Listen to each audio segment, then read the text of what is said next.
I made a grave mistake. The kind that cannot be fixed.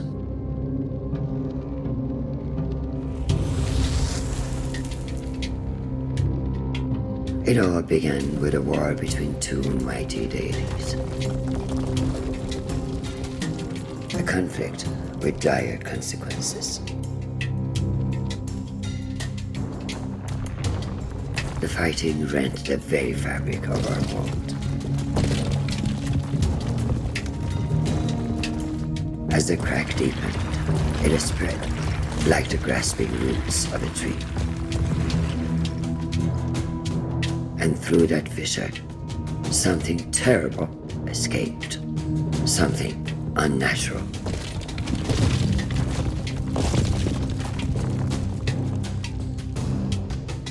The destruction affected countless realms, many beyond our knowledge.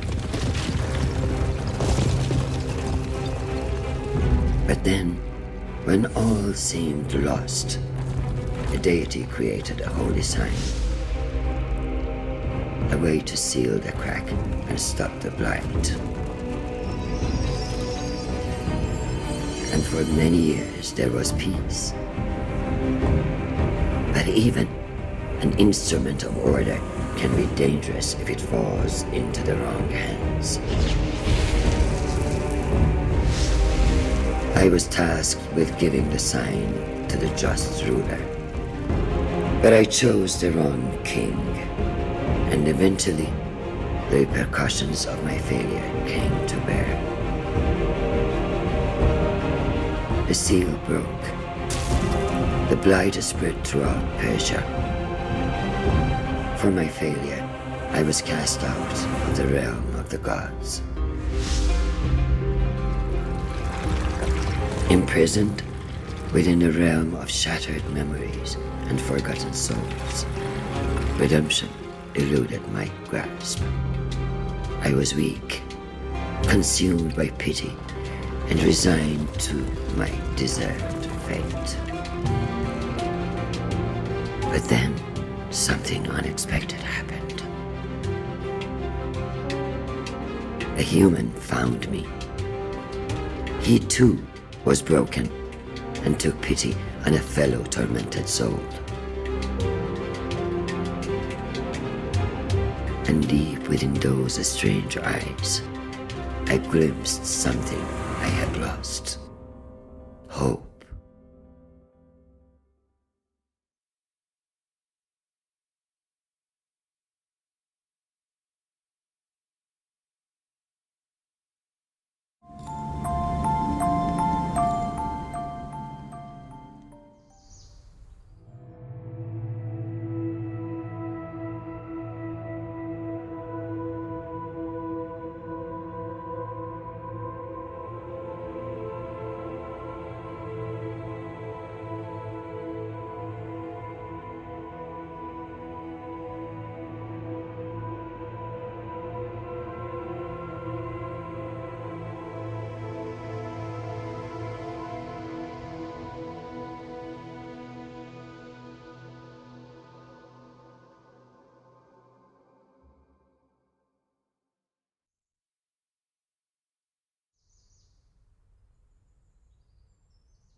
Slowly, like the morning sun clambering over the horizon, consciousness came. He opened his eyes.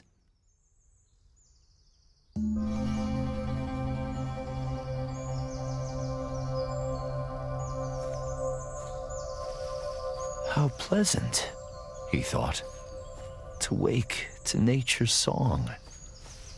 But something was not right. The song was out of tune.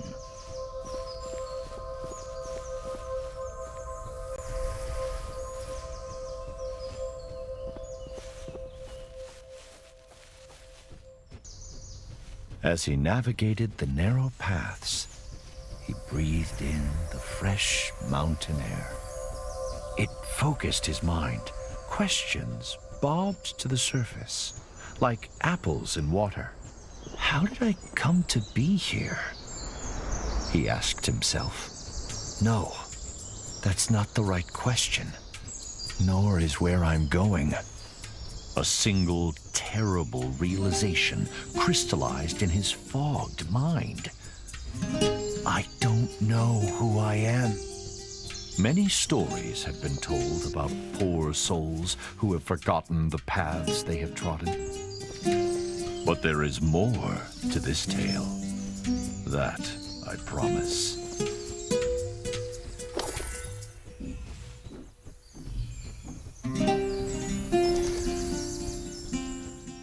The soft glow of the man's lantern fell on an exotic bird, a hoopoe. The recognition heartened him. Perhaps the bird would lead to further revelations. He followed the hoopoe on instinct. Its beautiful trail fanned the flame of hope.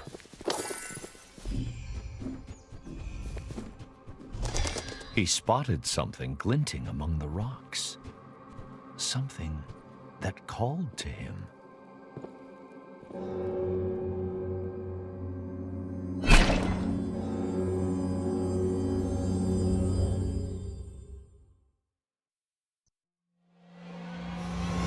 All he did was pull that hatchet out of the stone. A simple act with a remarkable outcome. The Revelations realm. There was no way back. Whatever this mysterious place was, he had to push on. The weight of the hatchets in his hands brought some comfort as he journeyed deeper.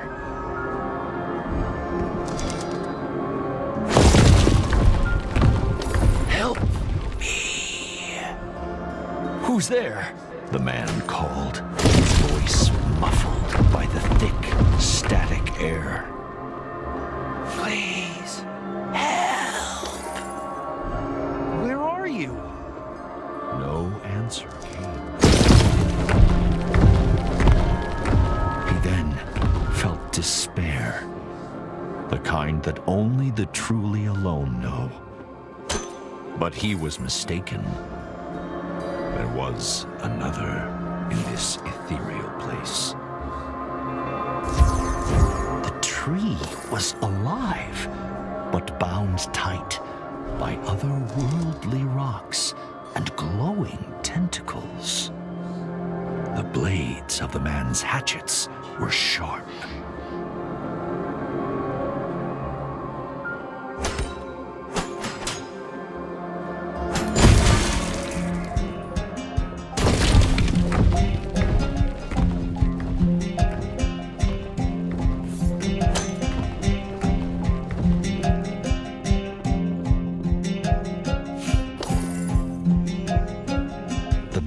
Didn't know if the creature were friend or foe, but he felt its pain and fear. It mirrored his own.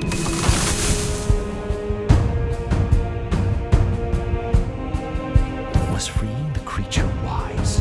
The man did not know, but empathy overrode his rational misgivings.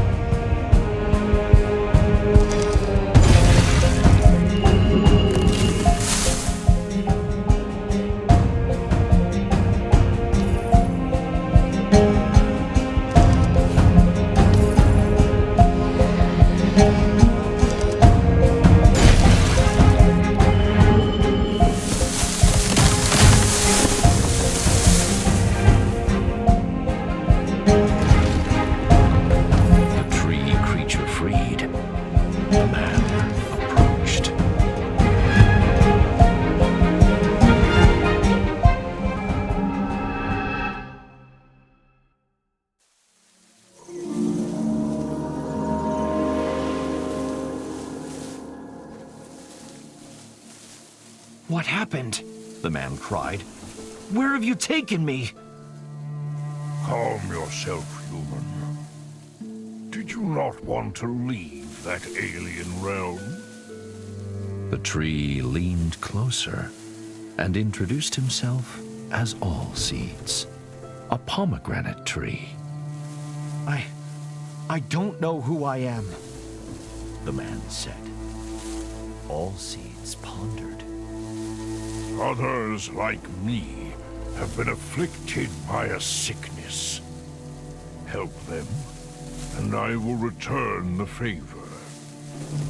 All Seeds told the man to look for talisman stones, strange rocks protruding from the ground. Destroying the talisman stones would free his kind. Then, the mighty tree extended a great branch outwards, pointing east. Unearth the Canot Gate to find the path forward, to find yourself.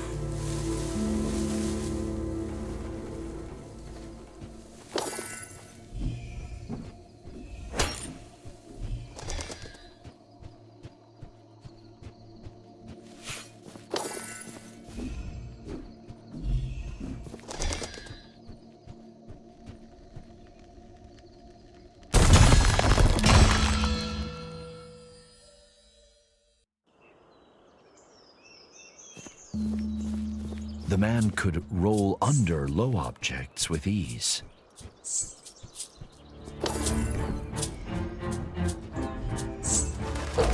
As he ran, the man mulled All Seeds' words. How will rescuing the tree's kin help me recover my memory? He wondered.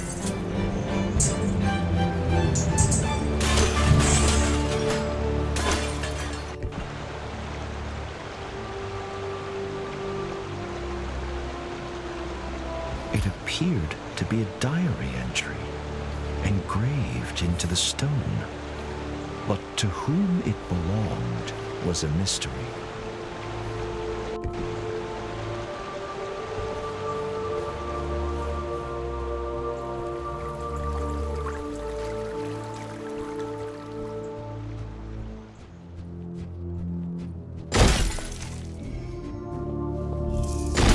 As he trod the winding path, the man thought about everything that had befallen him.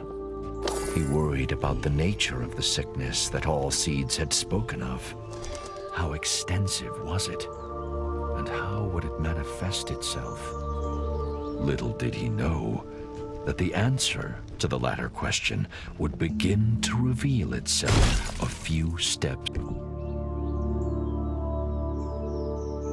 further.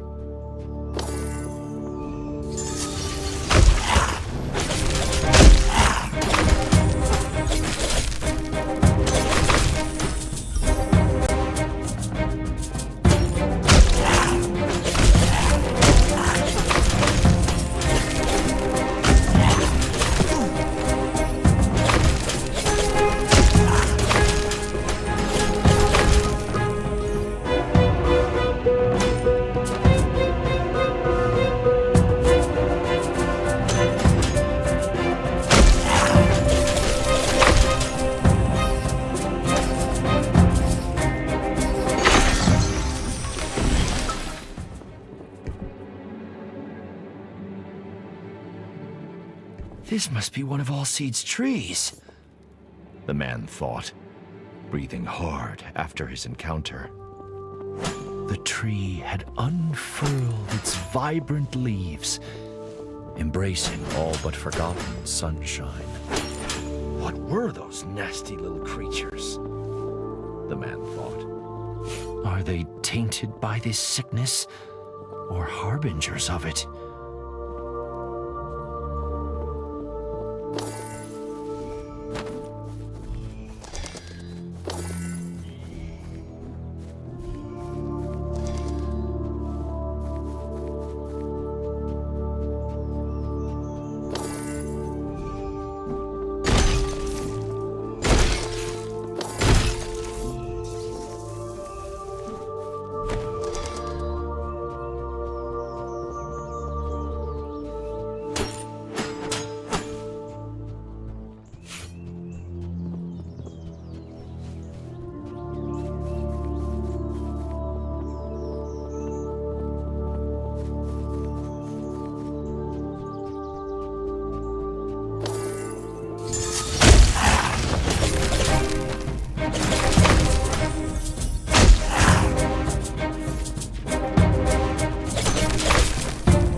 as the second of all Seed's kin was released, night cast its veil over the land. The inevitability of dusk, the serene quiet of it, brought the man a sense of peace.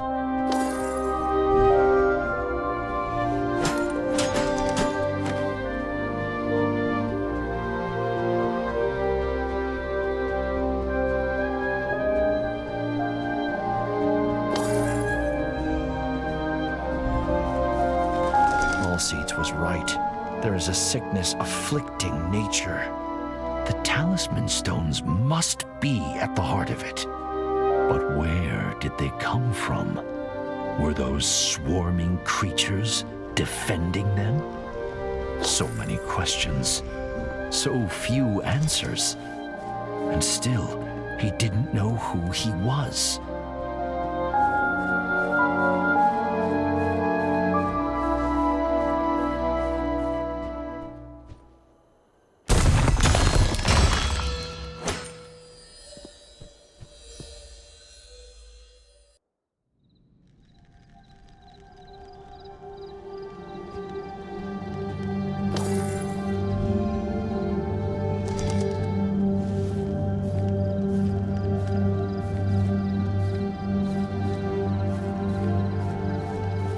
All Seeds was asleep.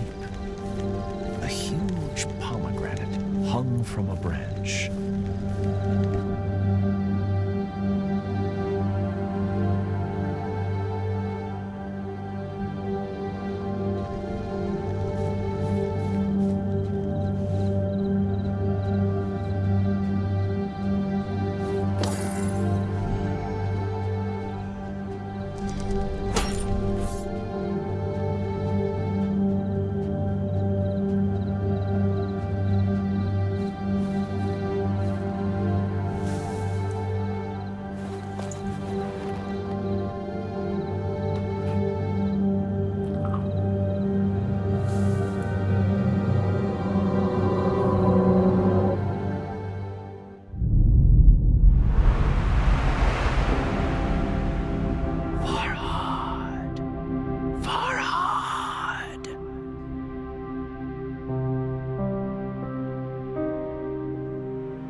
Must dig.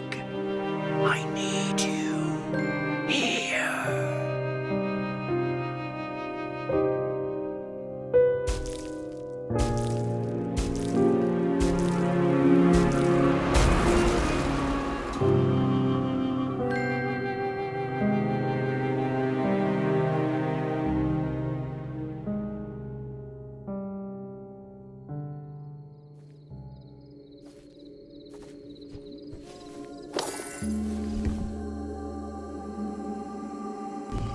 Farhad.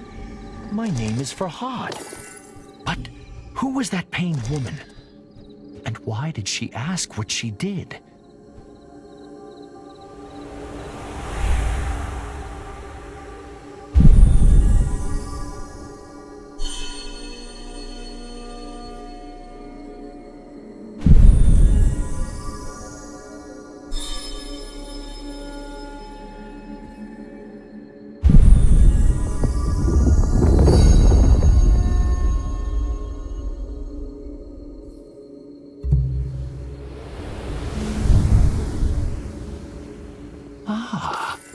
Does she want amethystine stones?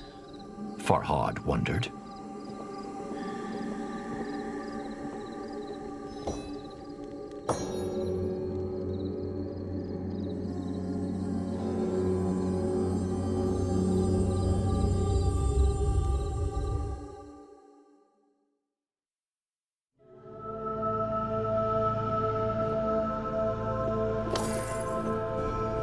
Farhad found himself in the celestial revelations realm once more.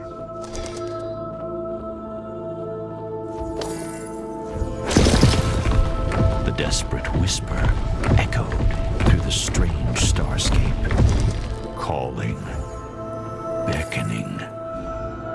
Farhad! Farhad!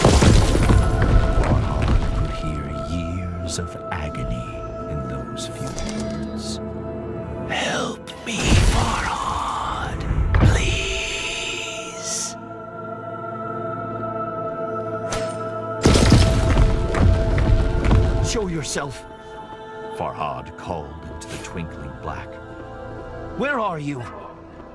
But if he was heard, the whisper didn't say.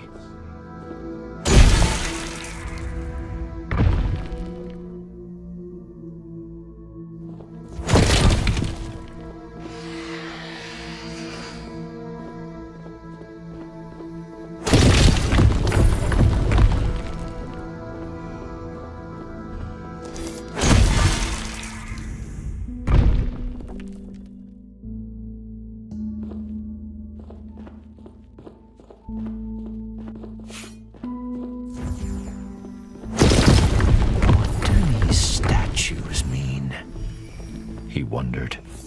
One was of the mysterious woman in his hazy memory. She who pleaded with him to come to her. The other, no doubt, was Farhad himself.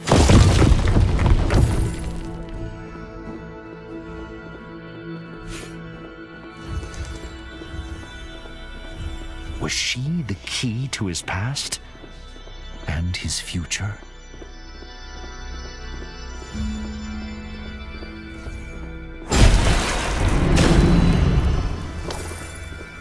As the statue brought down its hatchet, the white liquid flowed.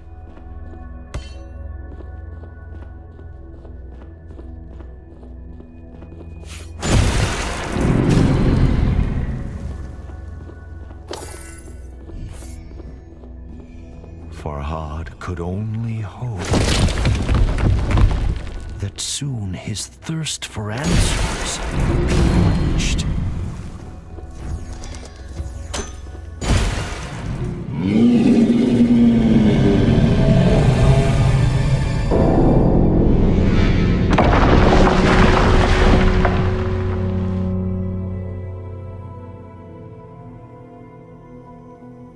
The din of the fallen bell shocked Farhad, but the guttural roar of some unseen creature terrified him far more. Something sinister was watching, waiting. But Farhad seemed to have one ally.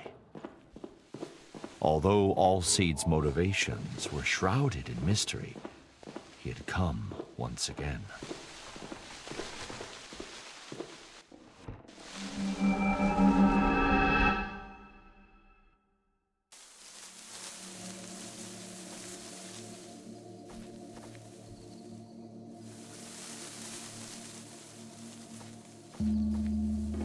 What do you know of that place? Farhad asked Allseeds. A shiver passed through the tree's branches. It is the realm of lost memories and forgotten souls. When I bit the pomegranate, Farhad said, I had a vision. I was engraving, sculpting. Is that what I do? Am I a sculptor? Allseeds pondered. I cannot say, but memories can be hewn from stone. Consider that. More of my kind are trapped. If you can help them, perhaps I can provide answers.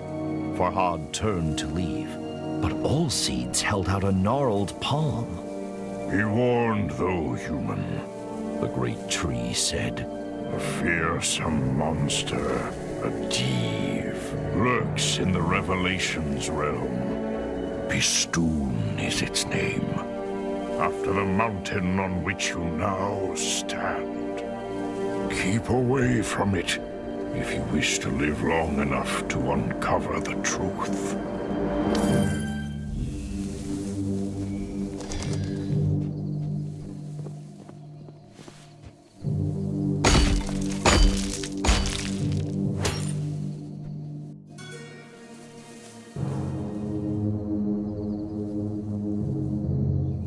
Farhad stood back and admired the engraving.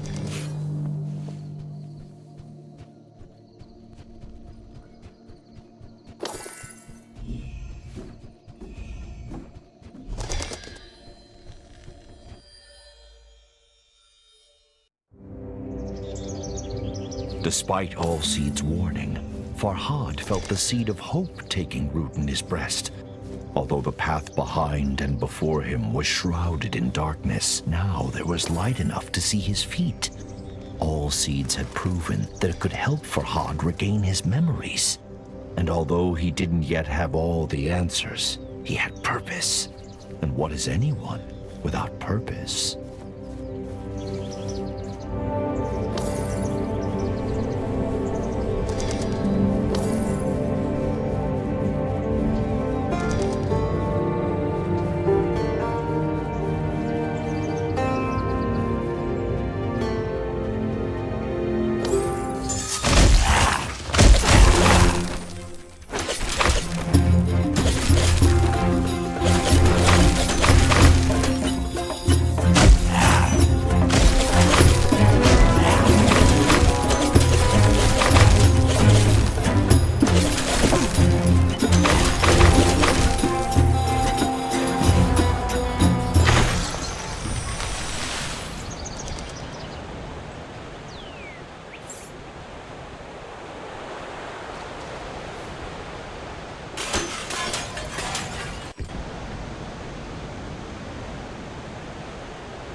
Anvil.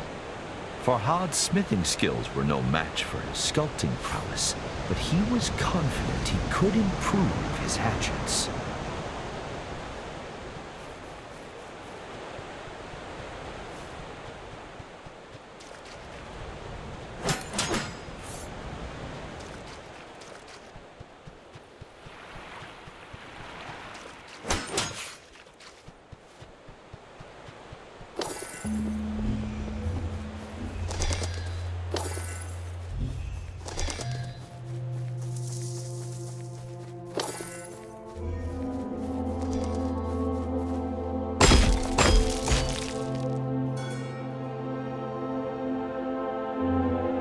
Farhad's thoughts never wandered far from the lady in his memories, but her face eluded his grasp.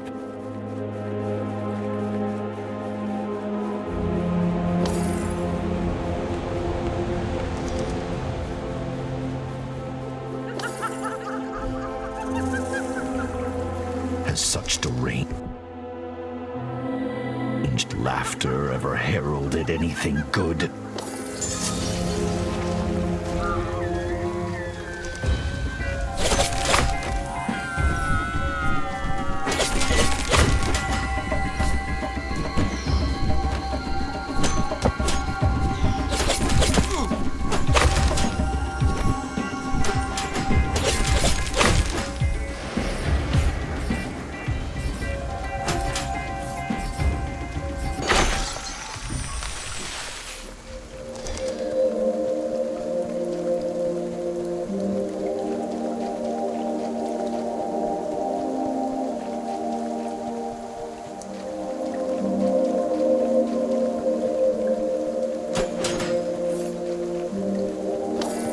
A sculpture caught Farhad's attention. Amethystine stones protruded from its broken form.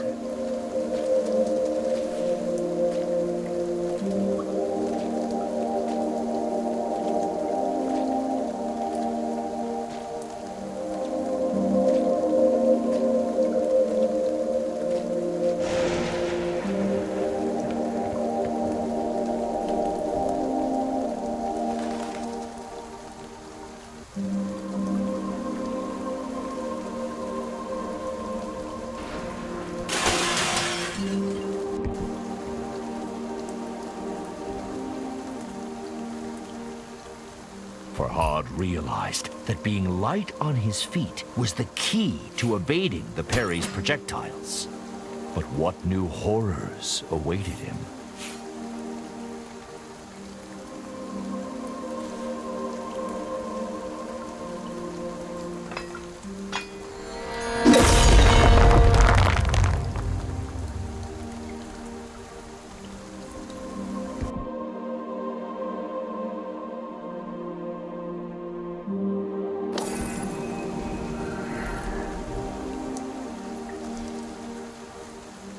Farhad felt a new affinity with his hatchets.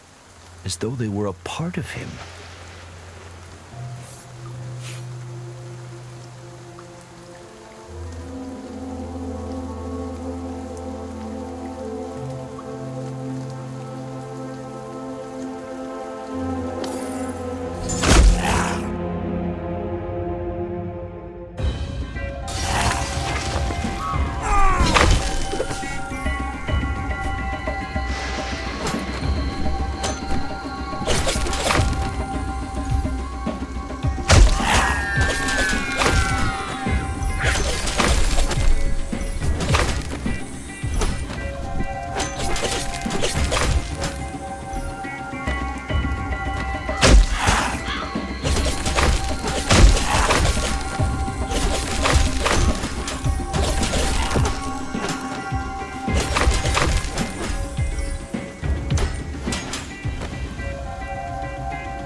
Night fell as the last tree was cured of the blight. It was time to return to Allseeds.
Farhad's heart felt ready to burst out of his chest.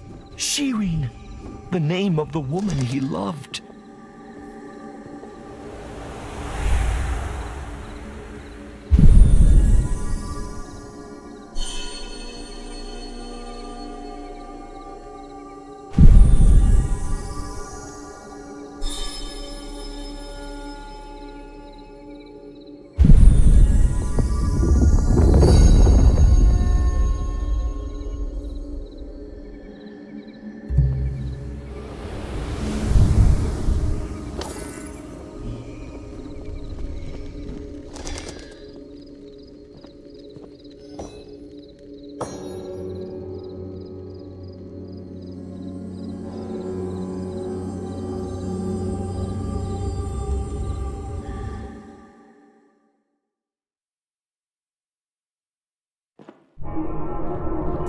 Silence hung thick in the ethereal air, as if God himself were holding his breath.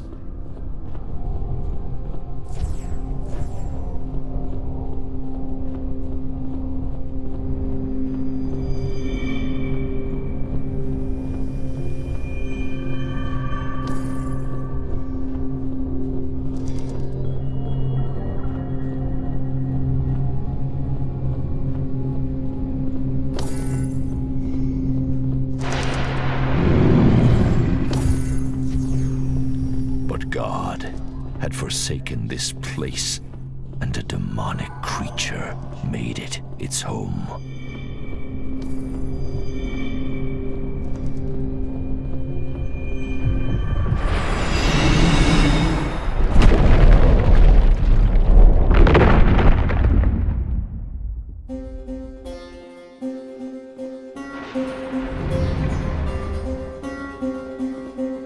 Something, perhaps the ominous roar, had activated the talisman stones. The hoopoe, Farhad's thankless guide, was trapped.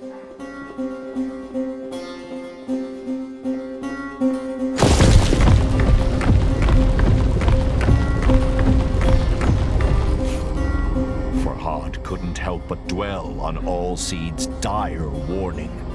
Beware the Div, Bistun, if you value your life.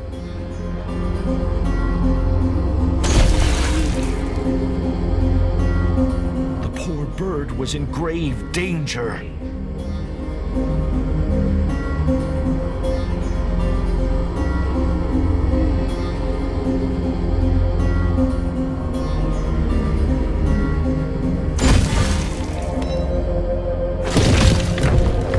Farhad found his attention drawn to the floating island pierced by menacing light. He could remember nothing about it, but somehow it seemed familiar.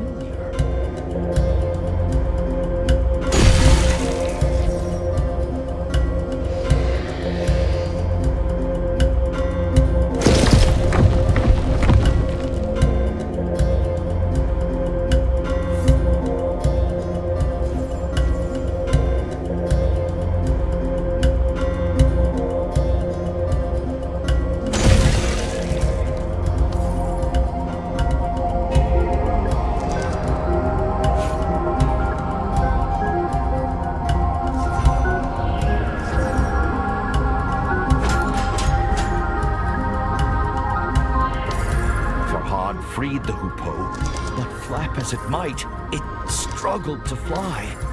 He tried to cradle the bird in his hands, but it evaded his gentle grasp. Perhaps Allseed's embrace would cure the bird of its injuries. If only it could do the same for Farhad.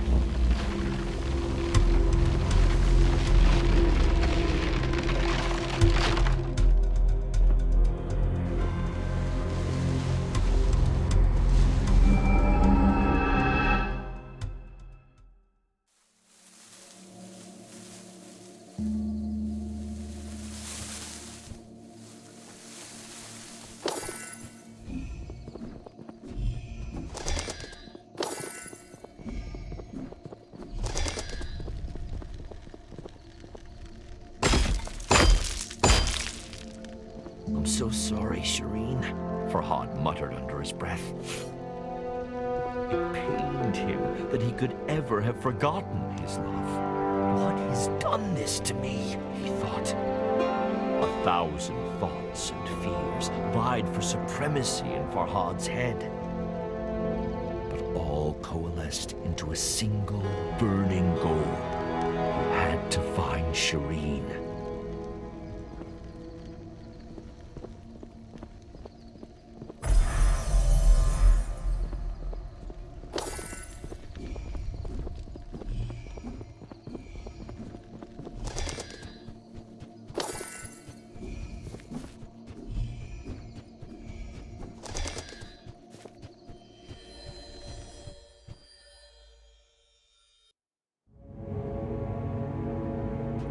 Thankfully, it seemed Allseeds had healed the hoopoe's wounds.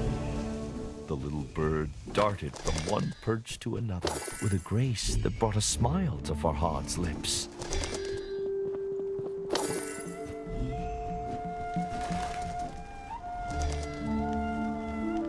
But it was the lukewarm smile of a troubled man. He couldn't stop thinking about the floating island skewered by light in the Revelations realm.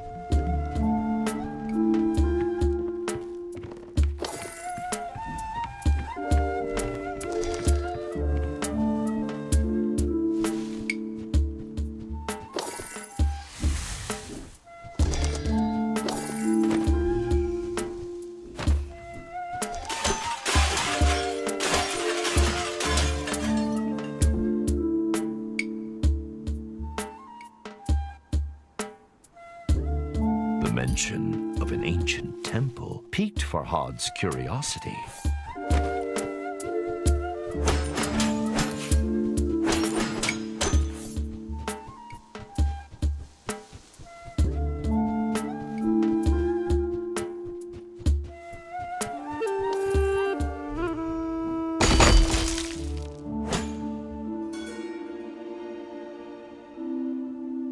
A reassuring warmth flooded through Farhad's body at the memory of Shirin's delicate face.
Another of those cursed arenas. Just how far had the blight spread?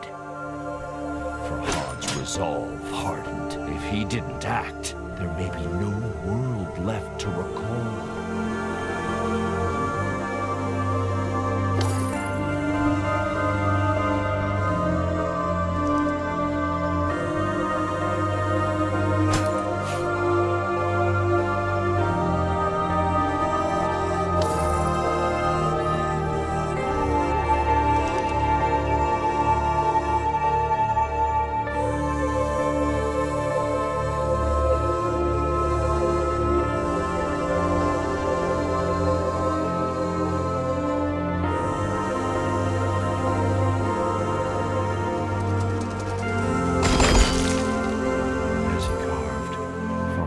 Memories of Shirin grew stronger.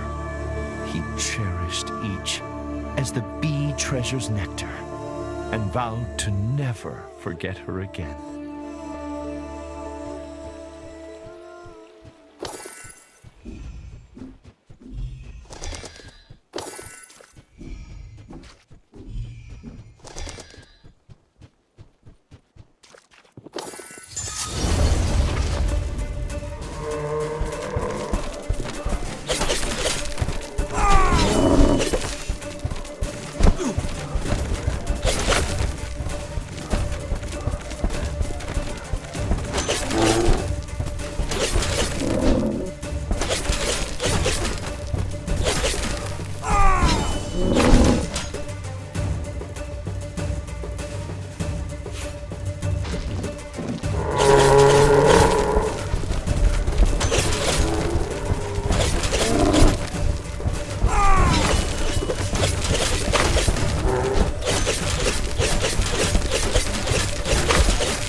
The enemies are growing in might and stature, Farhad realized. The blight must be worsening. His train of thought was interrupted. A sweet scent found its way to him on the gentle breeze. It seemed to be coming from the temple ruins.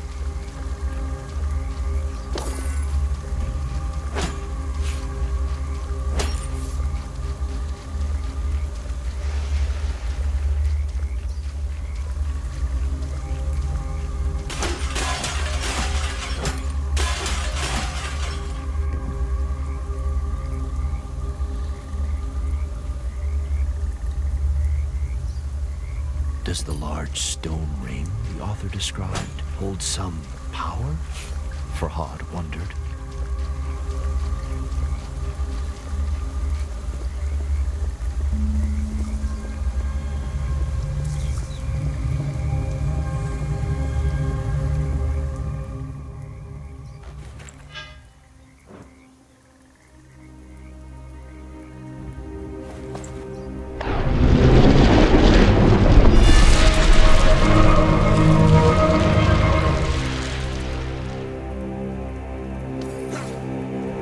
Pickaxe's handle was carved from the fragrant branch of a pomegranate tree.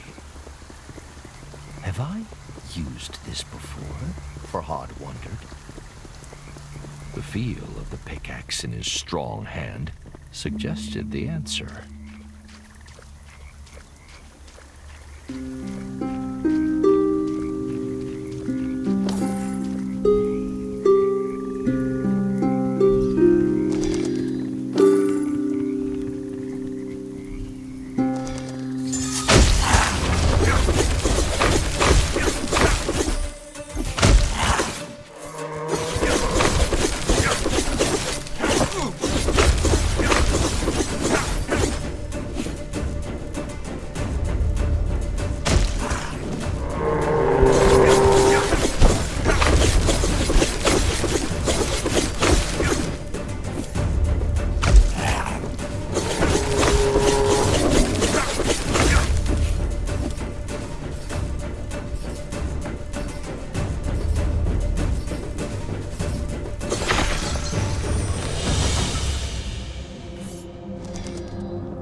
Farhad sucked in deep breaths to recover his energy.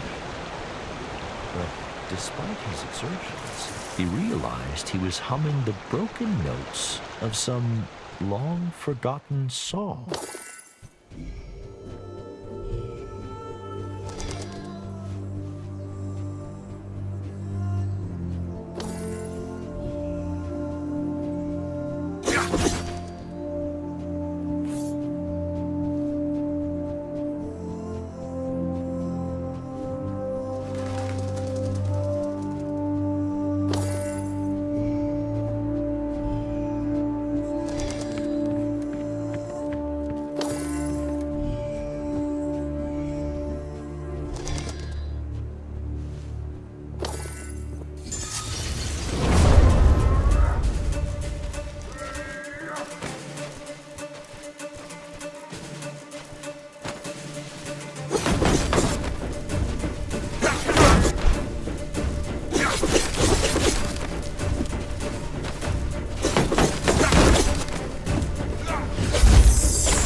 formed in Farhad's stomach. Those were royal soldiers, he thought, but they seemed mindless. Could the sickness affecting nature have spread to humans too? The notion struck Farhad with fear.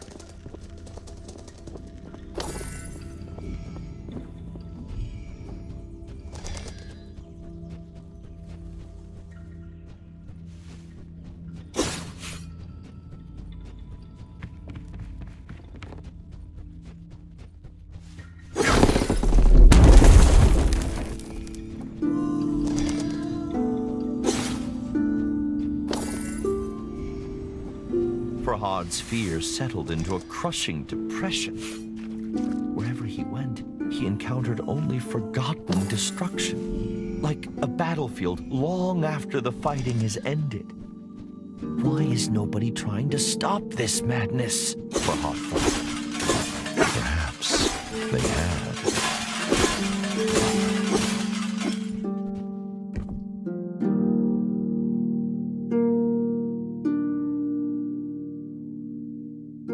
A smile touched Farhad's lips, for he was well acquainted with those wondrous trees.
Farhad recalled why the little hoopoe had been with him since he awoke.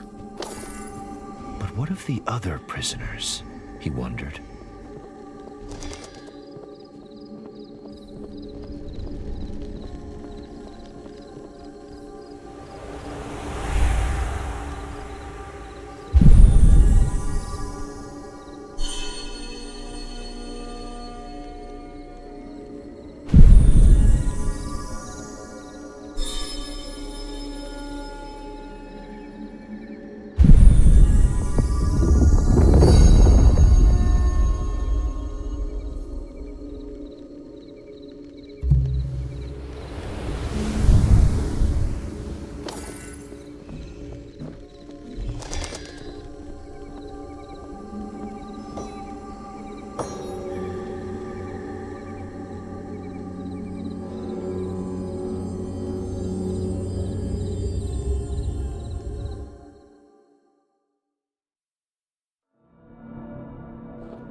Allseed's stern warning sharpened Farhad's senses as he entered the Revelations realm once more.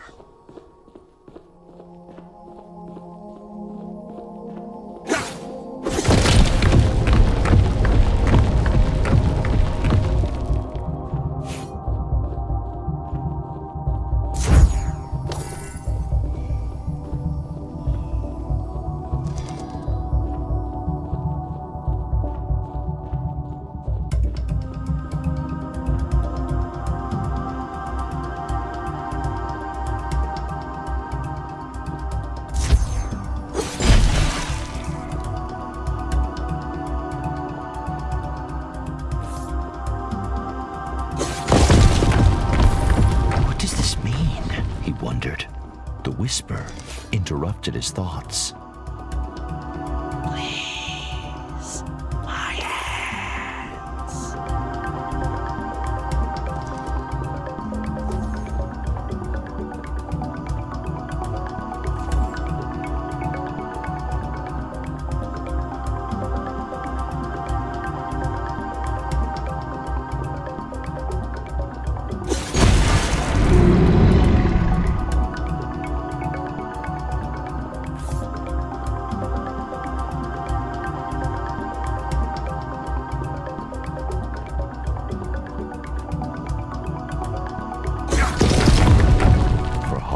Swallowed a lump in his throat.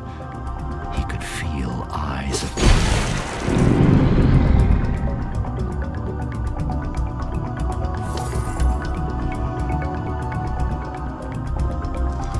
Can't take it.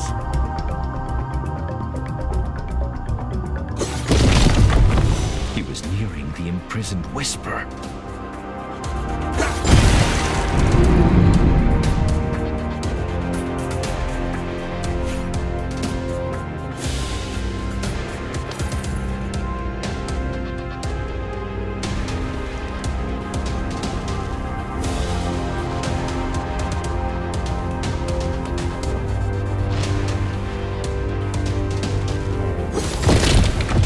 Of Shirin were a raging torrent that swept away his fears.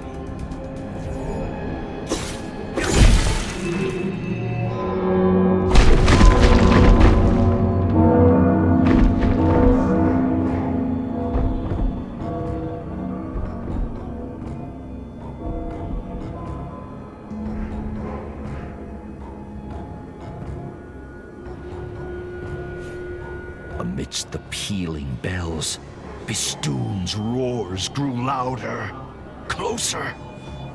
But the fortress of Oblivion beckoned. The path to his love was open, and so he ran.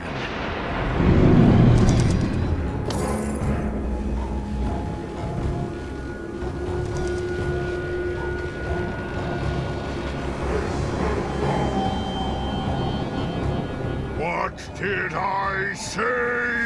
Allseed growled. We must leave now! But the whisper! She needs my help! Farhad pleaded. Allseed scowled. Anyone in that infernal place is already... The great tree broke off. Time had run out.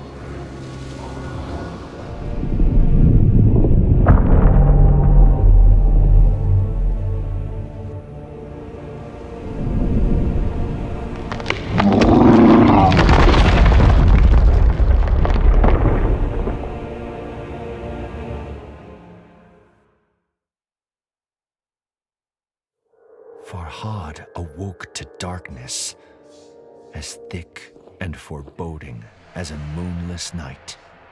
Am I?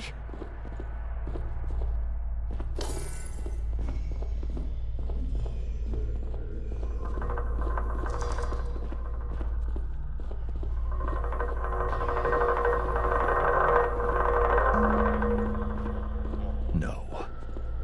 He was still in the Revelations realm, but a forgotten, shattered part of it.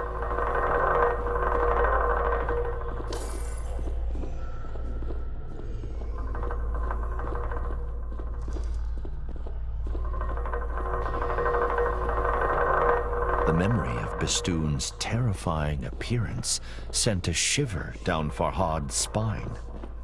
Little wonder they named a mountain after him. I have to find Allseeds and leave here. He clenched his fists and cursed his stubbornness. I should have listened, he muttered.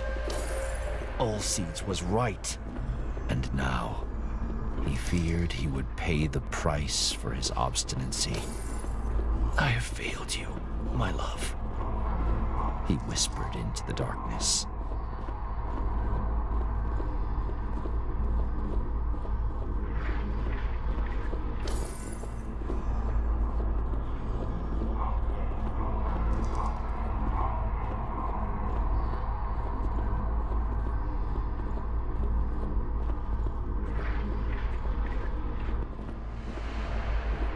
Lost in his thoughts.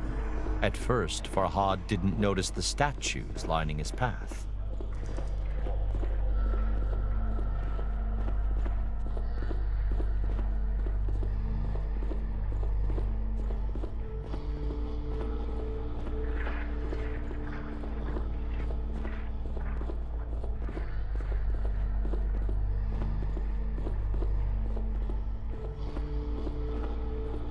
Each depicted Farhad battling the enemies he had fought in the real world.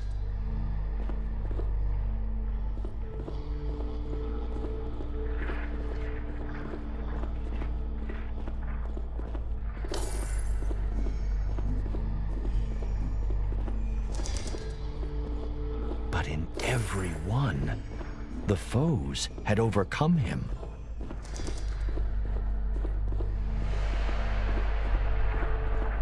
What does this mean? He thought. Who sculpted statues of my demise?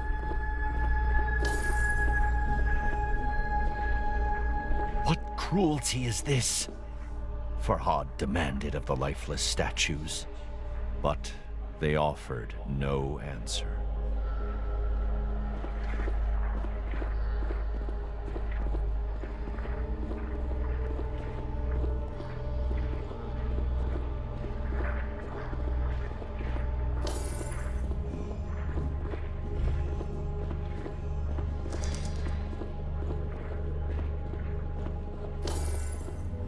Farhad swallowed a lump in his throat.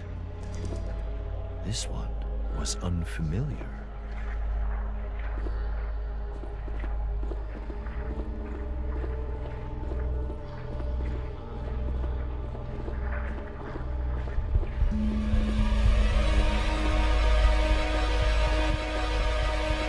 We have to go, Farhad said. Allseeds smiled. His voice was thin, a breeze rustling through leaves. To kill mountain must build new.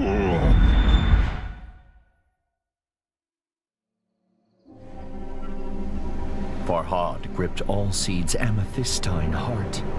Tears stung his eyes. He sacrificed himself to send me back, he realized. One last time.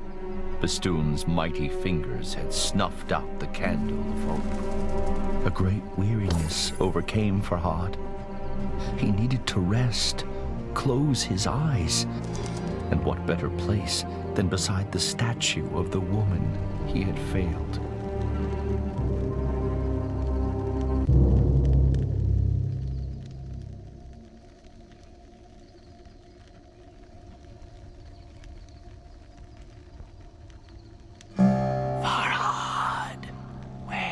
Wake up! A commanding, unfamiliar voice said, "Wake up and follow me."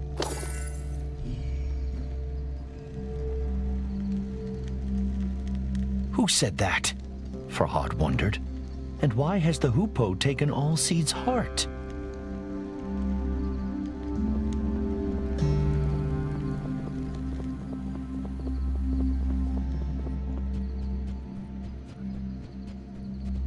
It is good to finally speak to you, Farhad, the hoopoe said. I am the goddess Anahita. Anahita explained that she had been under a spell of silence cast by Bistun. She could speak again with the aid of the magic hidden inside all seeds for so long. The magic contained within his amethystine heart. Of course, Farhad had many questions. I will explain later, Anahita said. She told Farhad to follow her trail once again. Build an anvil, Anahita instructed. Trust me.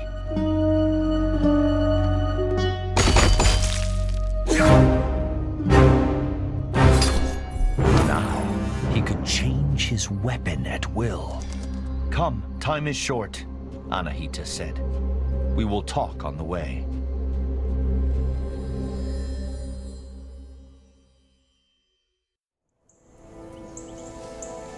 Where are you taking me? Farhad asked. The goddess explained what she knew. All Seed's heart was the key to the Revelations realm, to the fortress of Oblivion. But without the tree itself, the heart's magic had waned. My temple bears a holy sign, Anahita said.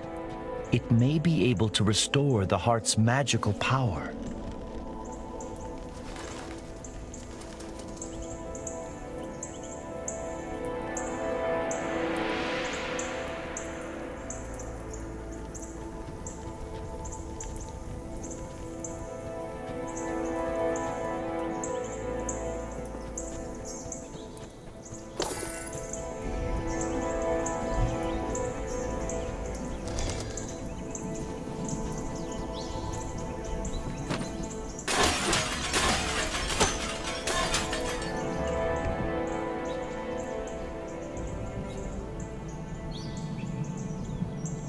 Have you seen the World Pillar?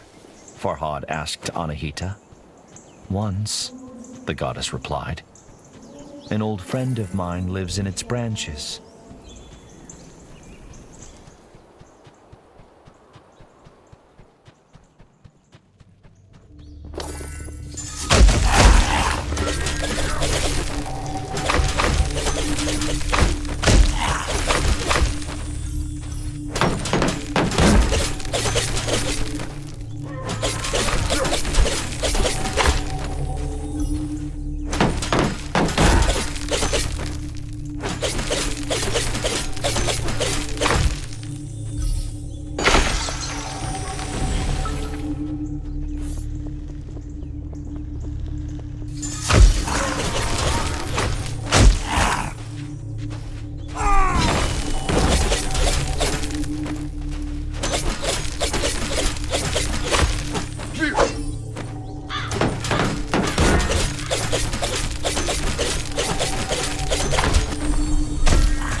Farhad asked.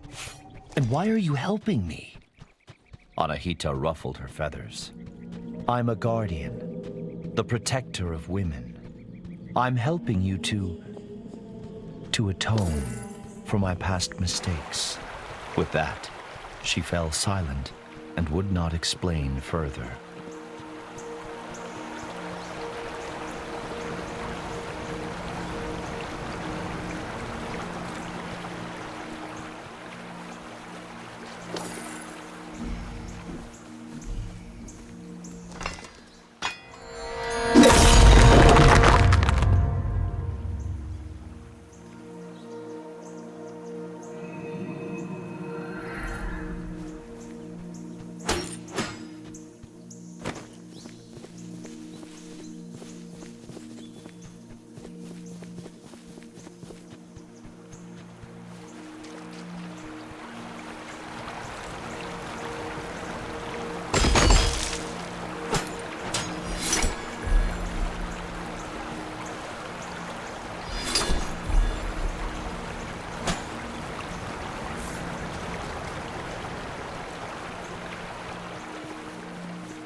Of course, Farhad knew how it felt to forget everything, but to be the one forgotten, that was a new breed of torture.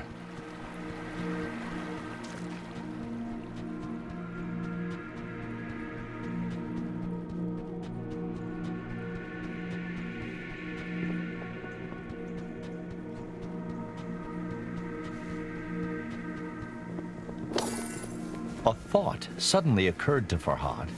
He asked Anahita if she too had heard the whisper in the Revelations realm.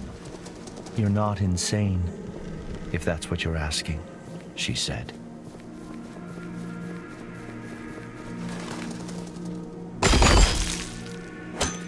"Do you recall the moment you fell in love?" Anahita asked. "It was when she gave me her earrings for building the milk canal," Farhad said. "I had not dared hope her kindness could match her beauty."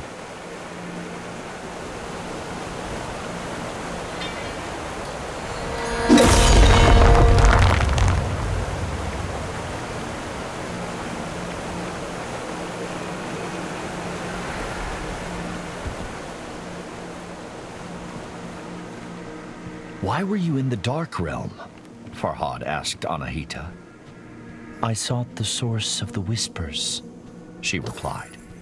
"Once there were many, but they all faded away. All save one. The Div captured me before I could enter the fortress," Anahita said. "I became trapped as a hoopoe, unable to speak."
Different ones, Farhad thought.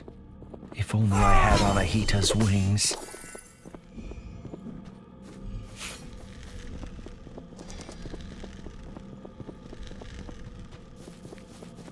Farhad asked Anahita what she meant by atoning for past mistakes. The goddess sighed. "I was tasked with giving the holy sign to the just ruler. I gave it to the wrong person. Chaos spread through Persia. I was cast out."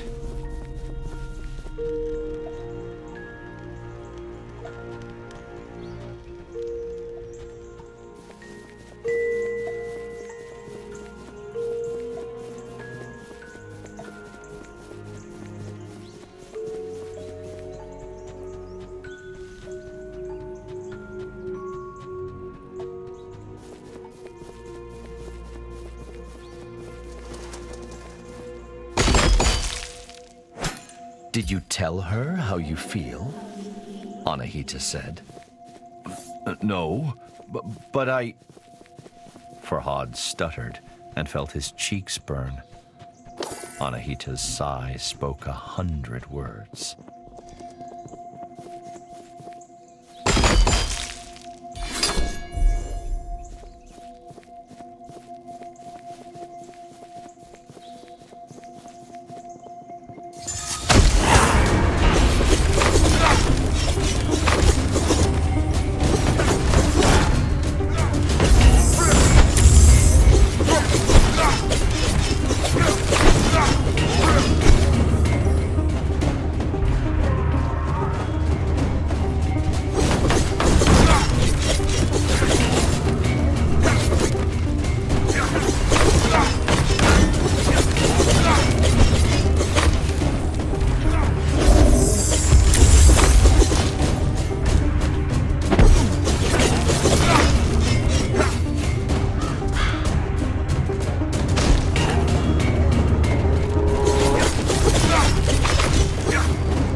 Goddess.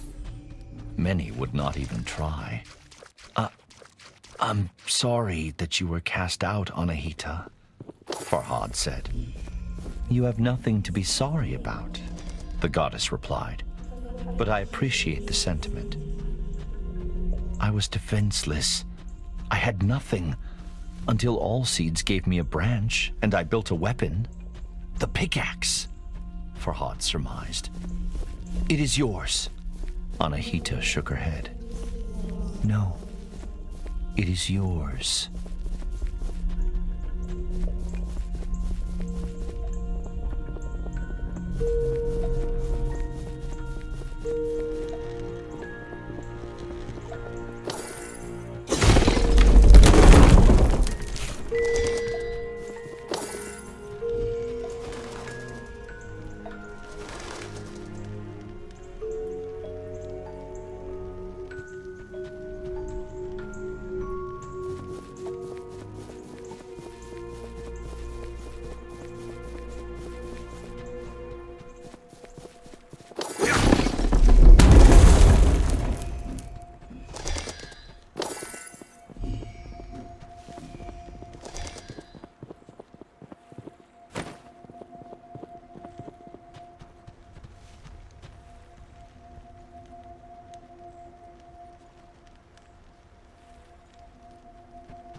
giant creature, Farhad said.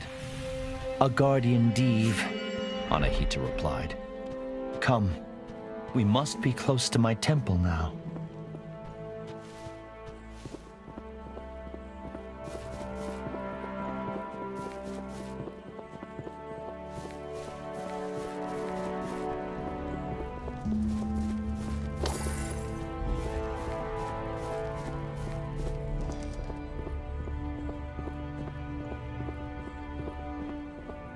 Farhad gazed upon the sigil with wonder and fear. Is that the holy sign? Yes and no, Anahita said. I built this one of many. It is based on the design that Ormazd gave me. Ormazd was not a name Farhad was familiar with. Ahura Mazda, the Lord of Wisdom, Anahita clarified. Suddenly, Anahita spoke with great fervor. Now my temple is safe. We can use this to finish what we started.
Farhad refused to acknowledge what he had seen.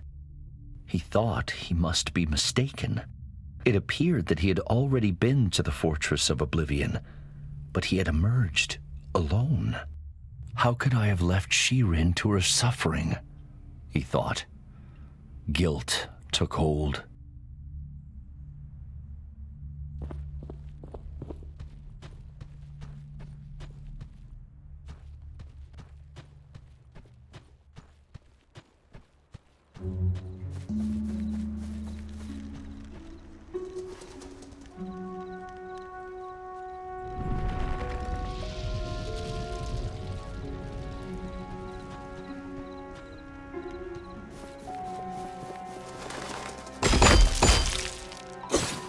Wisdom to rival her beauty, Anahita said.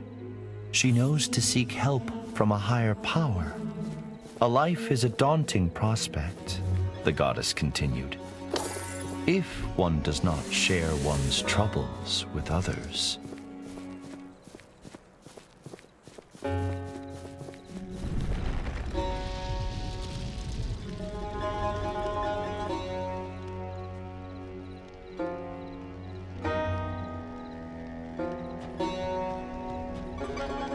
Farhad furrowed his brow.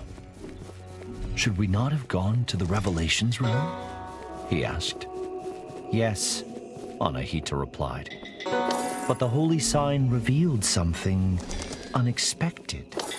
Allseed's heart was a memory stone. It holds a memory like a sponge holds water, Anahita explained. Like the ones you have excavated in Mount Bistun. But the engraving on Allseed's heart was incomplete. They needed to find the last temple to fully restore the memory.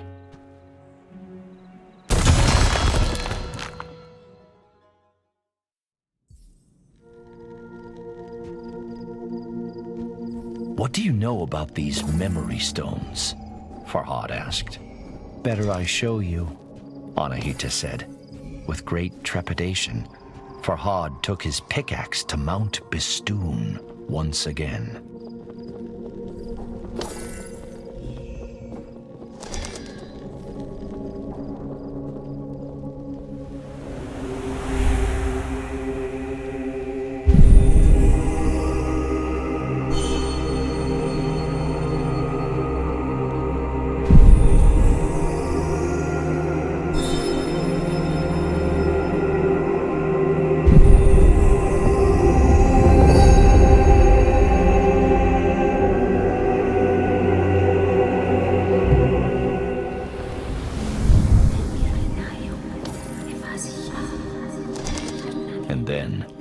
The goddess spoke a word beyond Farhad's understanding.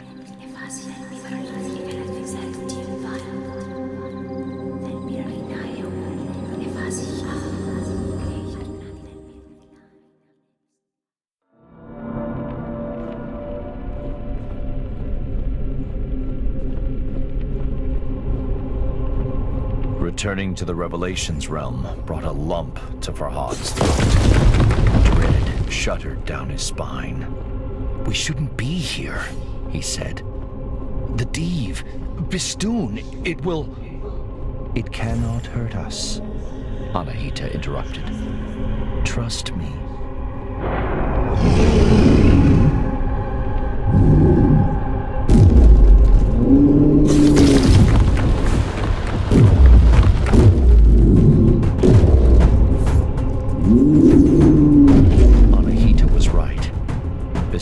Pounded against the red mist, but could not force its way through. Anahita became animated. I have found the key to the memory stone, she said. She told Farhad that a single word was engraved on it, only visible in the Revelation realm's strange light. Oblivion. What does that mean? Farhad asked. It is the key to all seeds' heart, the goddess said. It is where our friend now rests.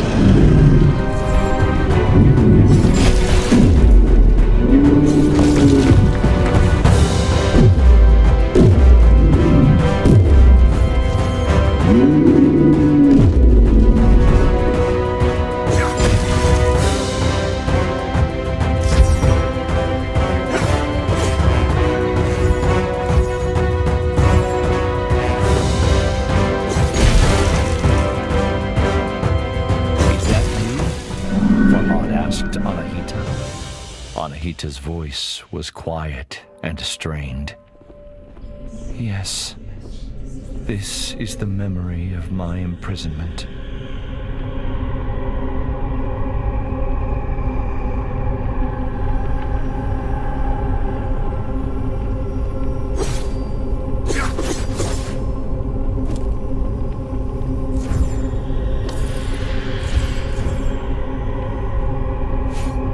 The engraving featured 3 people. On the right was Anahita in human form. On the left, Farhad's love, Shirin. But who is the man in the middle? Farhad asked. Anahita sighed. My greatest mistake.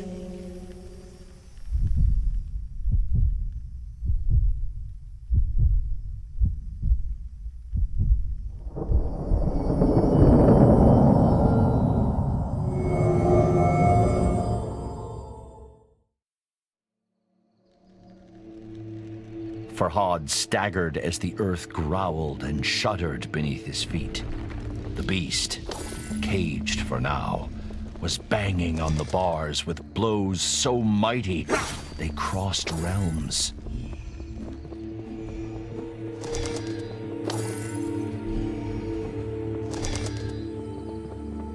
We have Bistun's attention, Anahita said.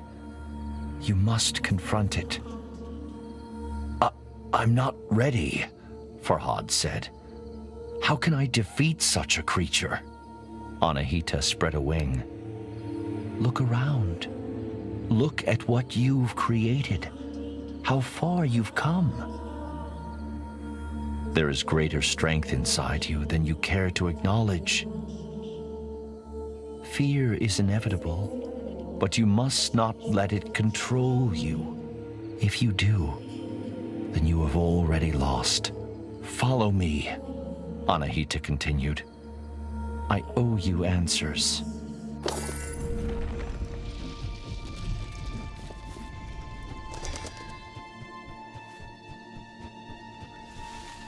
He is my great mistake, Anahita said. I chose him, and I chose poorly. How does this help me defeat Bistun? Farhad asked. Anahita sighed. You still have much to learn, human. Patience, for one. Everything has a weakness, the goddess said. Humans, Div, even gods. But before Anahita could say what Bistun's weakness was, she told Farhad they first had to address his.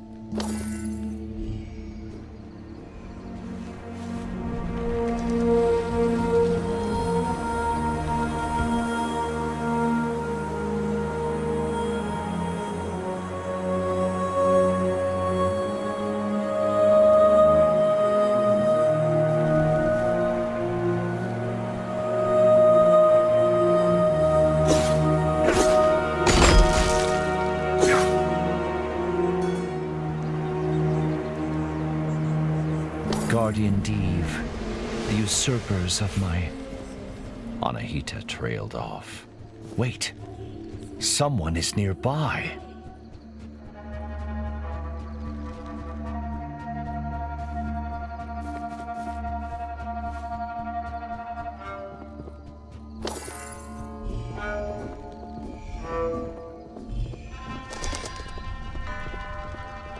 Farhad blinked.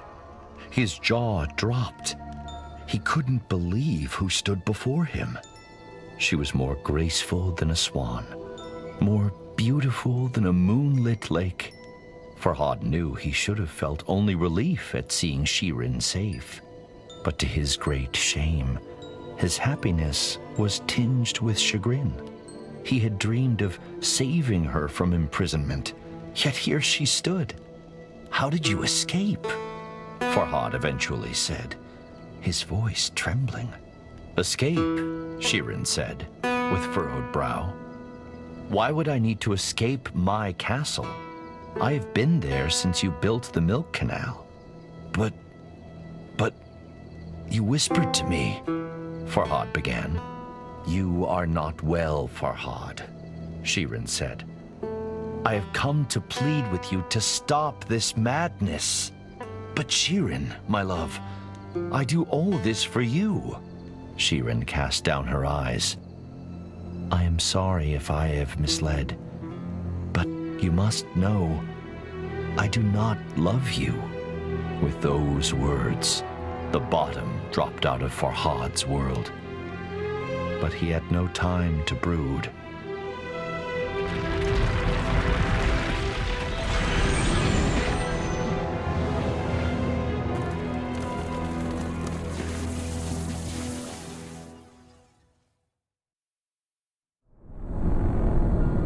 Hurry, Anahita said.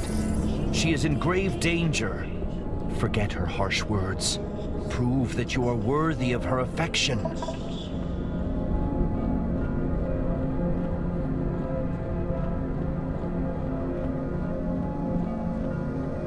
And though Farhad was frightened, his mind racing, he knew what had to be done.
not damage it yet.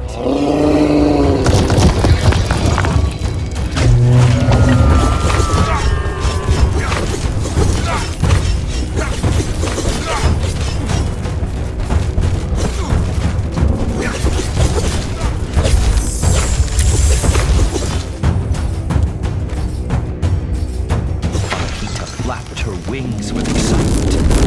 The bell, Farhad! Ring the bell!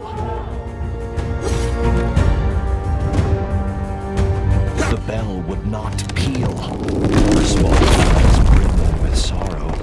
Anahita caught Farhad's despairing stare. Save her, the goddess said. Do not make a mistake as grave as mine.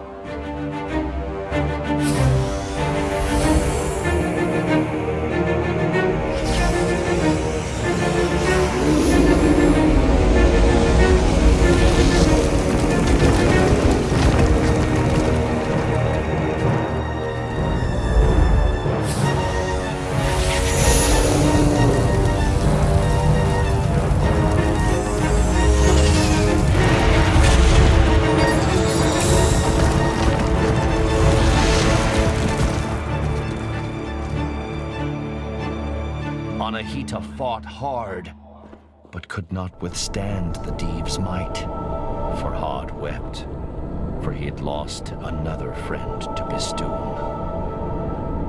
Despite Shirin's cruel rebuff, Farhad longed to help her, but he could make no sense of her injuries. He gripped Allseed's amethystine heart as the drowning man clutches the rope. I failed you, he whispered to the stars. Please, show me what to do. And then, a memory floated to the surface. A single word. Oblivion.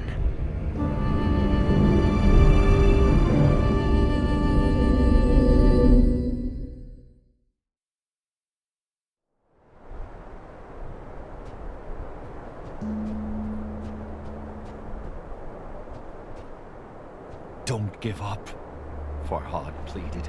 Stay with me. Farhad cradled her in his arms, as if she were made of porcelain, and he saw something wonderful, the slight rise and fall of her chest.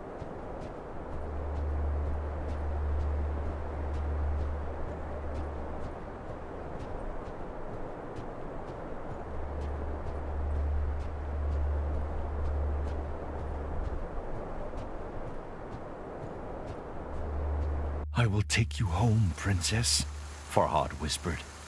The rain ran down his craggy face and rivulets, masking his tears. Perhaps you do not love me, he said, sobbing. But I fought a mountain for you, and I put trusting friends in harm's way. And selfish as it may be, I would do it all again.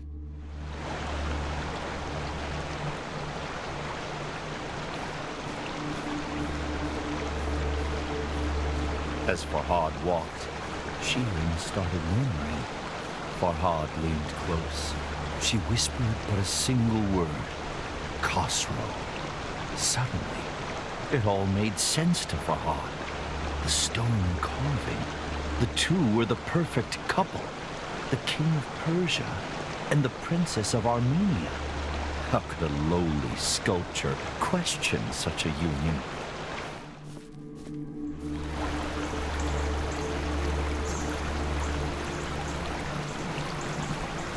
Suddenly, Farhad ground his teeth as a great fury washed over him. Not at Shirin, or even Khosrow, but at himself. What was I thinking? How could a princess love someone like me?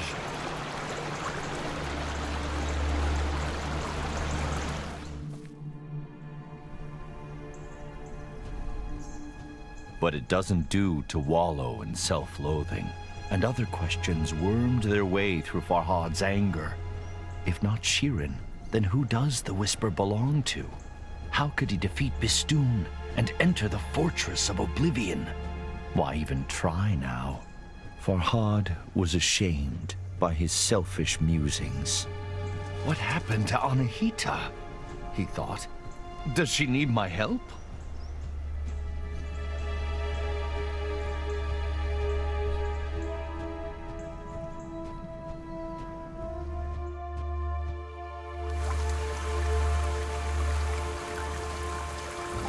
Lost in his wretched thoughts, Farhad nearly failed to notice something alarming.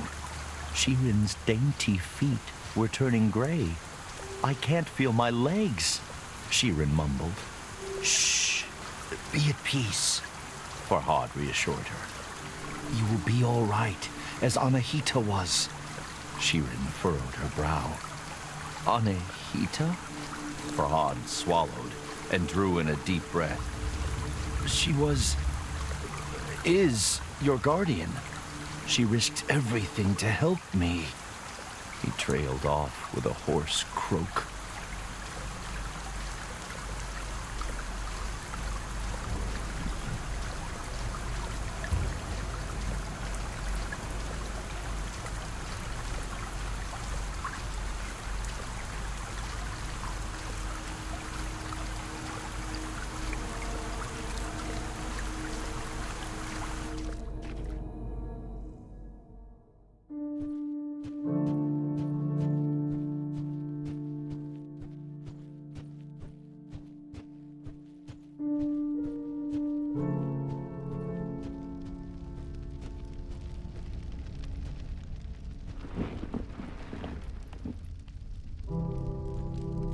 I should check the rift is still sealed, Farhad thought, recalling the memory stone.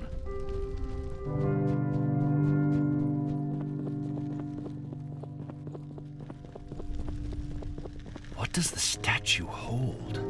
Farhad wondered. Greetings, Farhad. My sources tell me you are a man of your word.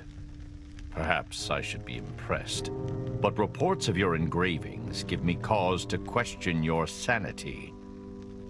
I had thought that when Princess Shirin herself revealed that she does not return your love, you would cease your efforts. If you must persist, so be it. I will not stand in your way. Just remember that I require complete, unhindered passage through Mount Bistun. Only then will I grant you your wish. Know that I have sent my best horsemen to bring the princess home. In the meantime, you are responsible for her safety. Your king, Khosrow. Something about Khosrow's tone set Farhad on edge. When the riders came, he decided to be absent.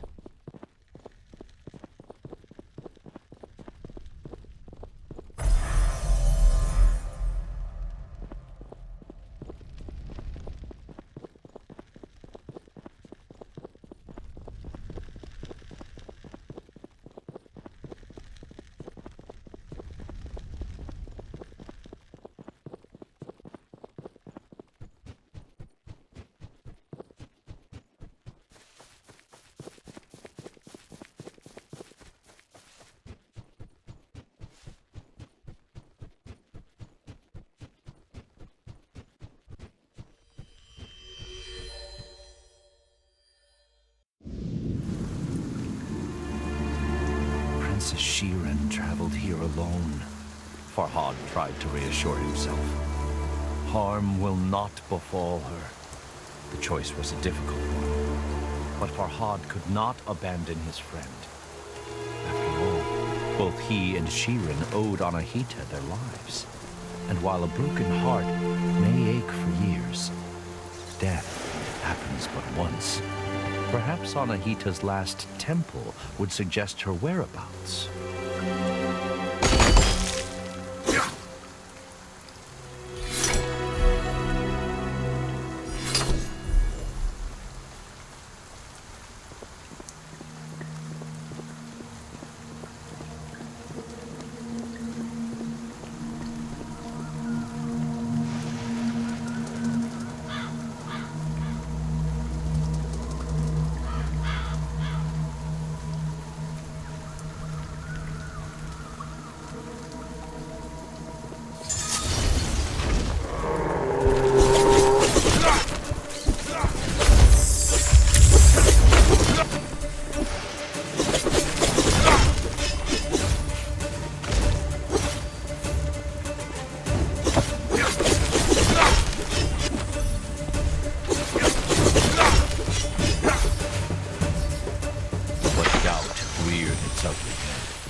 was condescending, haughty, oppressive.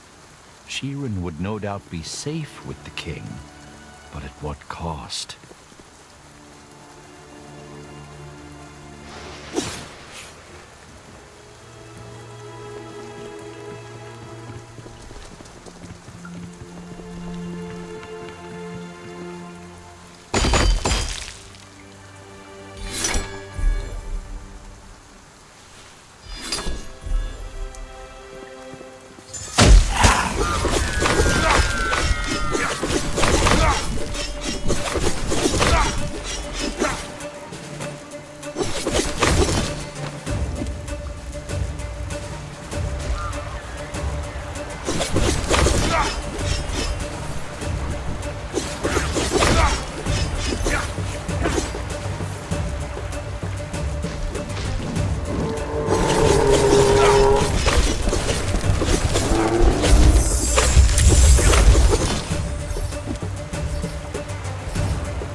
Farhad had failed to ring the giant bell in the battle against Bistun. If I had been able, he thought, perhaps Anahita would still be here.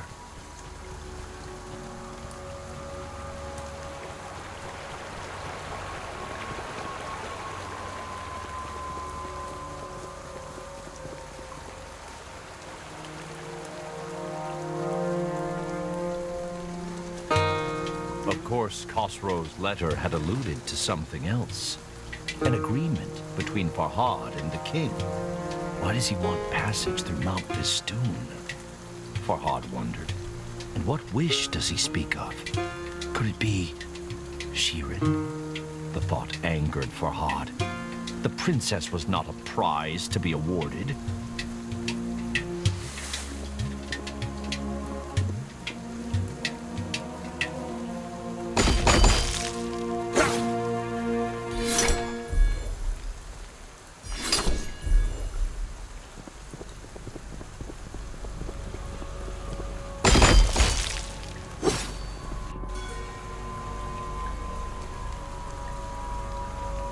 Farhad feared the worst. The Div was mighty and terrifying. And if Anahita had overcome it, why hadn't she returned?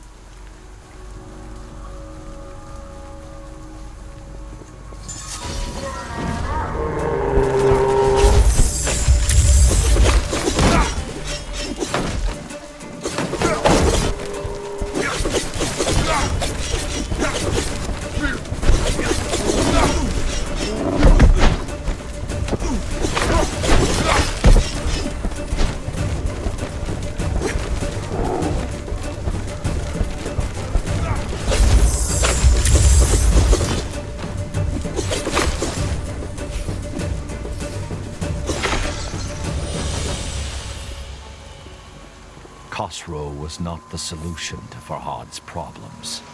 Bistun caused the blight, and no Div would bow to a king, no matter how powerful.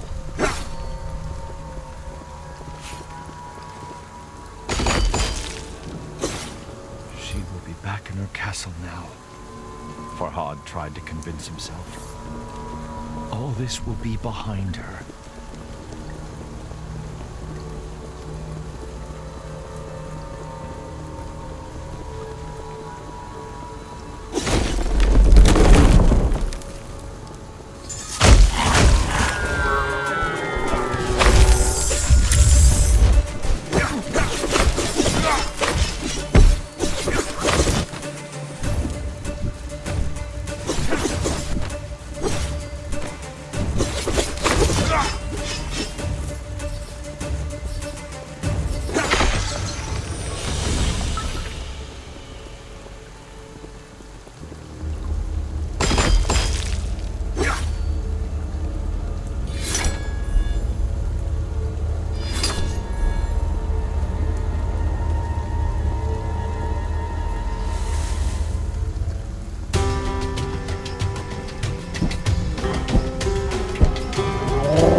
battled within Farhad, but resolve overcame both. This time, he knew what had to be done.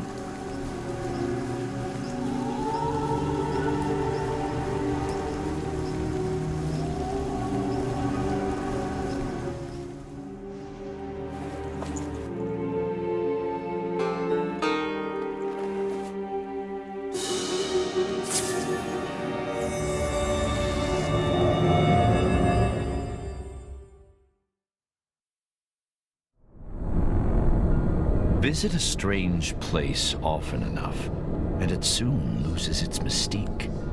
But this was the memory stored within all Seed's heart. A story Farhad needed to know. What is this for? Farhad wondered. It looks like some sort of mold. What is this for? Farhad wondered.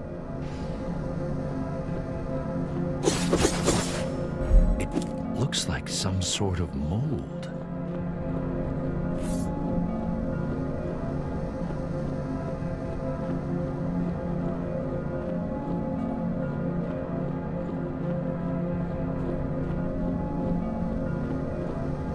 Talisman stone shattered. Molten iron flowed, hot and angry. Farhad scoured his memories for all Seed's last words. To kill a mountain, build something new. The mountain was clear, but build what?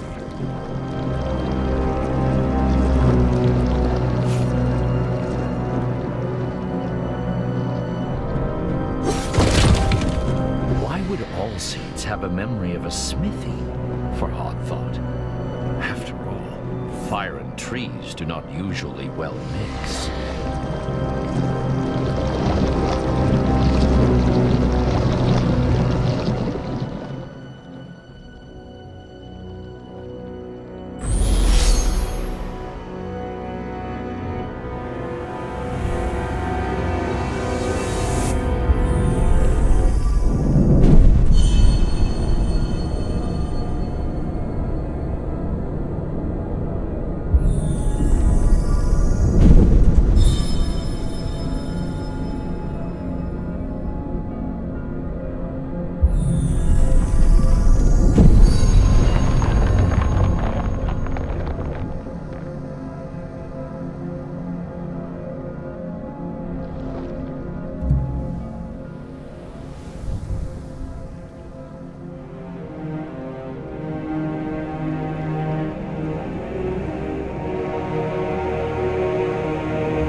The sledgehammer was huge and heavy, but Farhad carried it with ease.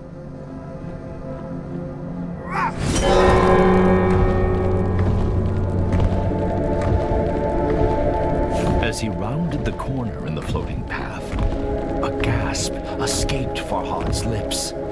Shattered remnants of his friend hung suspended in the air, unmoving, cold, lifeless.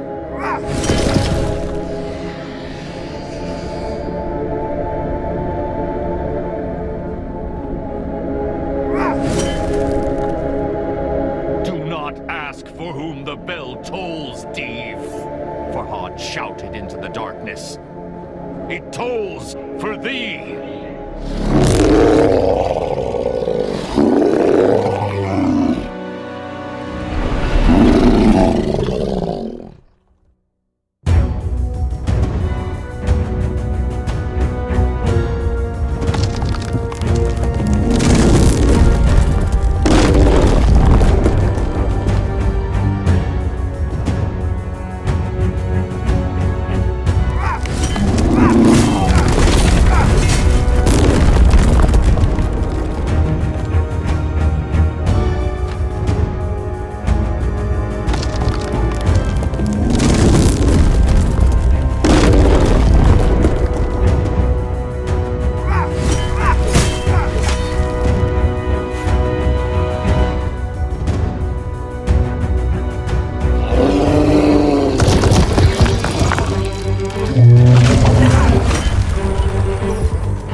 Its mighty peal rent the air, sending Bistun crashing to the floor.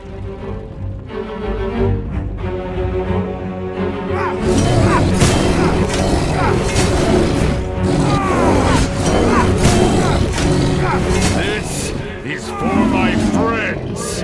Farhad cried.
last mighty blow, the Diev's crimson eye winked out.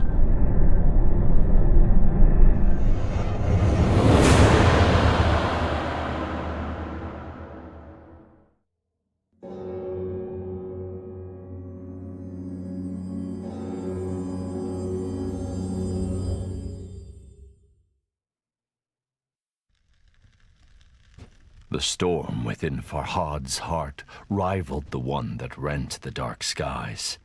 Bistun was defeated, but at such cost. He felt more alone than he had ever felt before.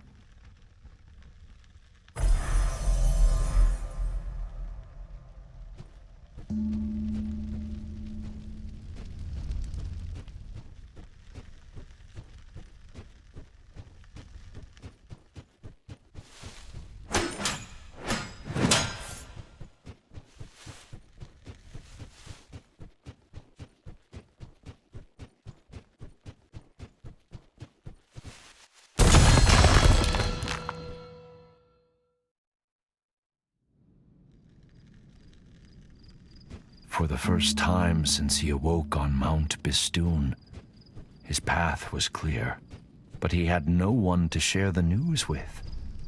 Princess Shirin would be resting in Khosrow's quarters.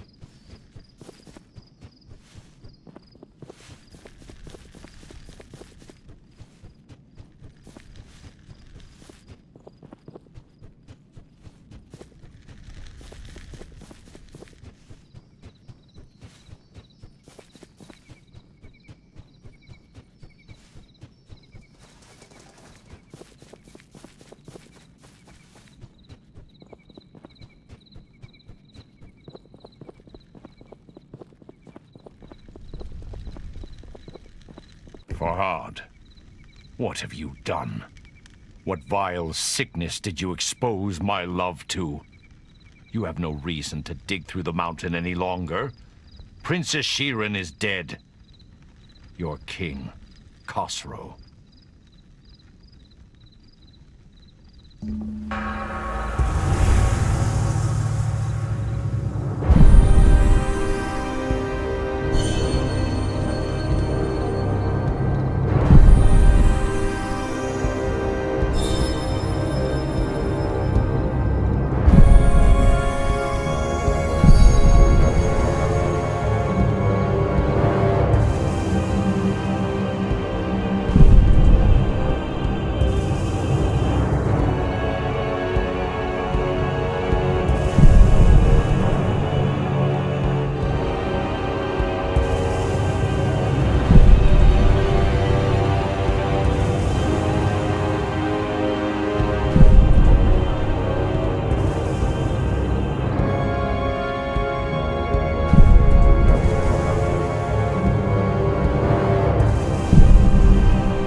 Consumed Farhad.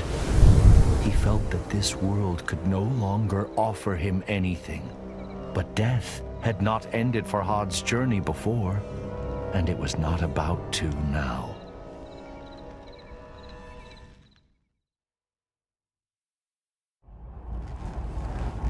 Instead, Farhad drew ever closer to answers. The final steps on the path laid out before him.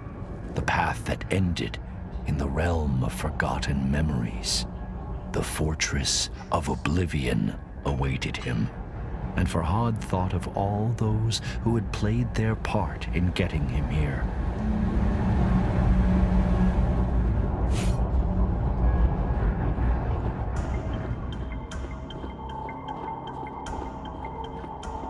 All seeds, with his wisdom and kind heart. Majestic Anahita, so dedicated to atoning for her greatest mistake. The beautiful princess, always out of reach. And the king, who had treated him with such disdain. But none of them mattered anymore. The whisper called to him. I called to him.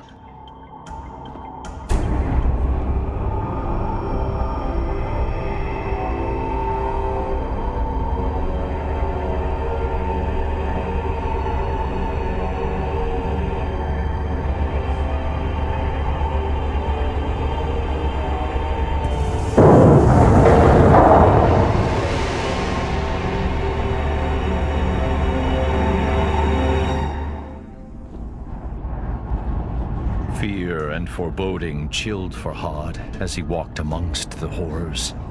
Exiled and forgotten people, ensnared by the blight, trapped in endless suffering, their silent screams frozen in their gullets.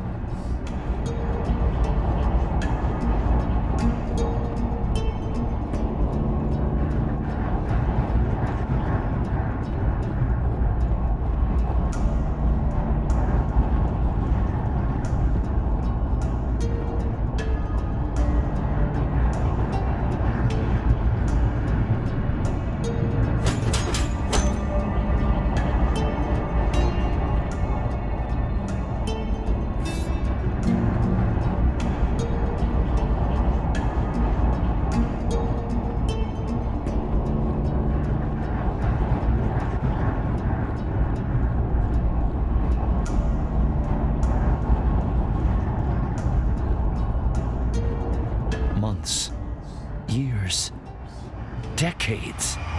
For how long I had called him to me, I cannot say.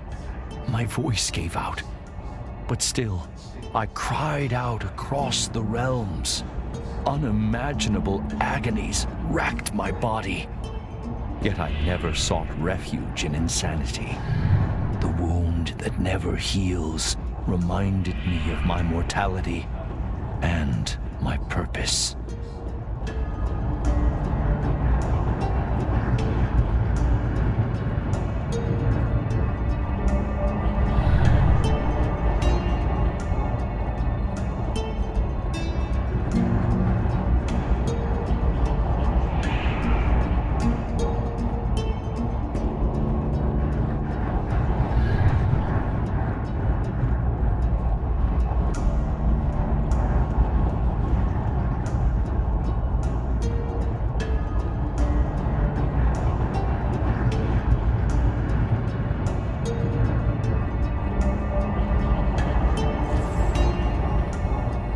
I looked into Farhad's eyes and saw his pain and confusion. But even then, I saw a flicker of something else. Was it relief? Words eluded him, however. So I explained everything. I told him my name is Nizami. I was a blacksmith by day and a storyteller by night. I was banished by King Khosrow, exiled unjustly.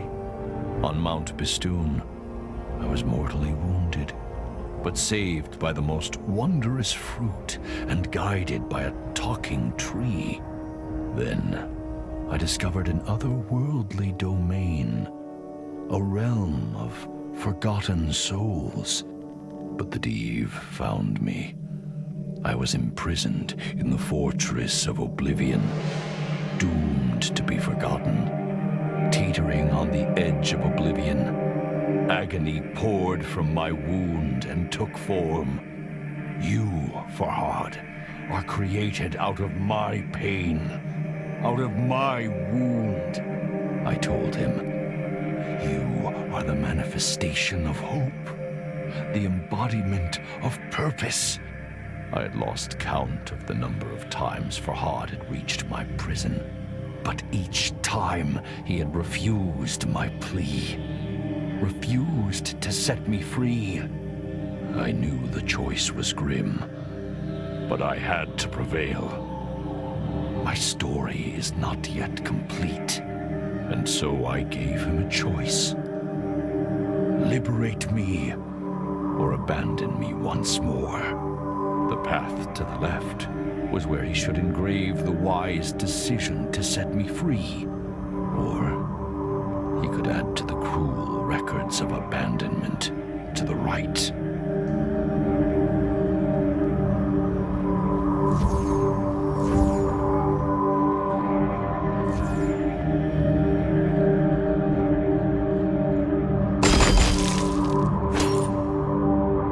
This time, I resorted to honesty to convince Farhad to release me. If he rescued this poor old man, his creator, from a life of torture, I promised to continue my journey, I would seek out the source of the blight afflicting nature, the reason behind the chaos that sweeps through Persia, and destroy it. But sadly, there was a catch. To leave my unnatural shackles empty would draw unwanted attention. Farhad would have to take my place. At this, the sculptor growled and turned his head. "Wait," I implored. "You do not understand." I told him how this sacrifice would give his life meaning. After all, it was his purpose. It was what he was created for. The only way he could escape the cycle. And I promised that when my quest was complete, I would come back to return the favor.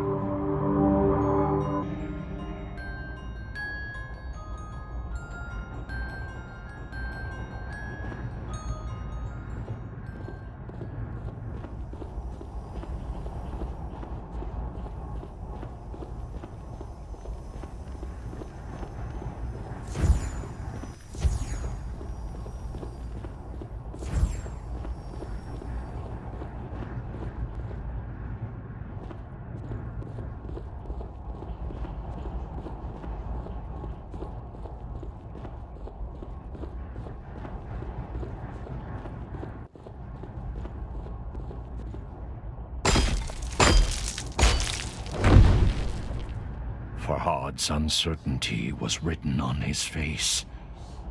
So I warned him against abandoning me again. "You only prolong the bitter cycle," I told him. "You will lose your memories once more. Your destiny is not one of futility and confusion." And I told him that I would keep calling him, and he would come. "Is that what you want?" I asked. "To go through all the heartache you have endured yet again?" But I could not force him to see reason. If he would leave me again, I promised to send him away from this place. I would show him how to use the memory stone within his head to leave the fortress of oblivion. But what would he be escaping for? Endless wandering? Repetition without purpose?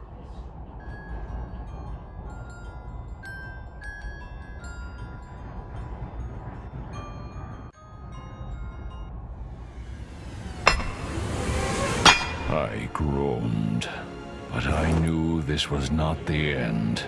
I will see you again soon.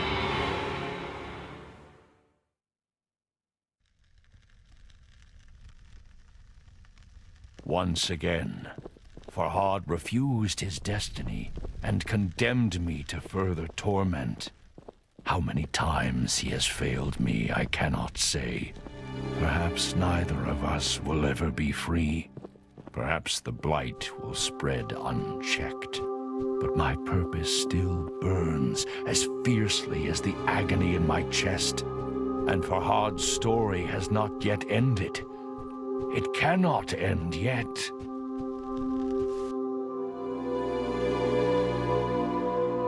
A wave of nausea washed over Farhad. He stumbled. Darkness closed in. He staggered on before oblivion drew in again.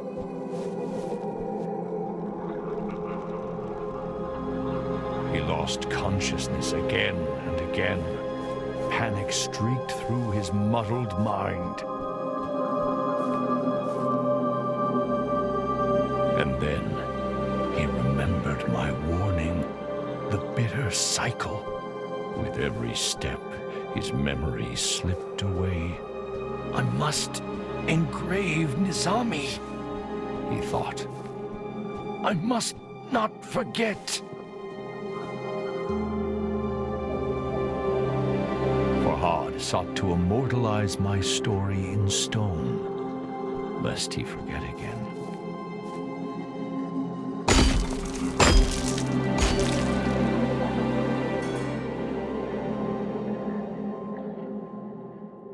And against all odds, he did it.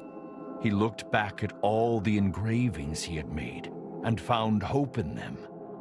Hope that he could walk a different path.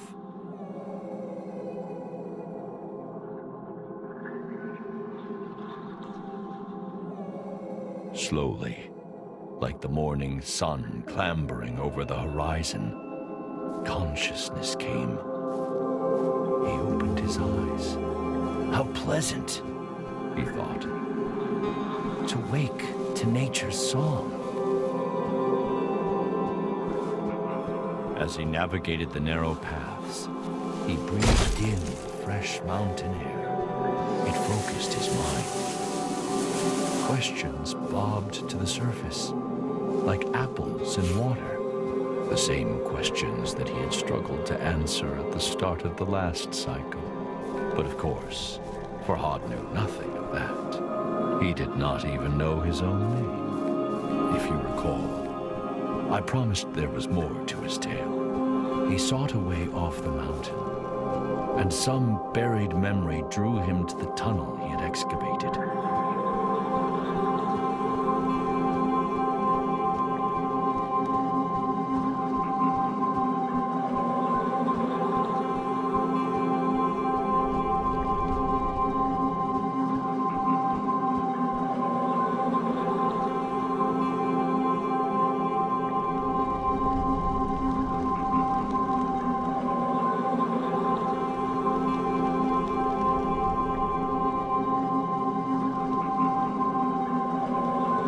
The story began anew.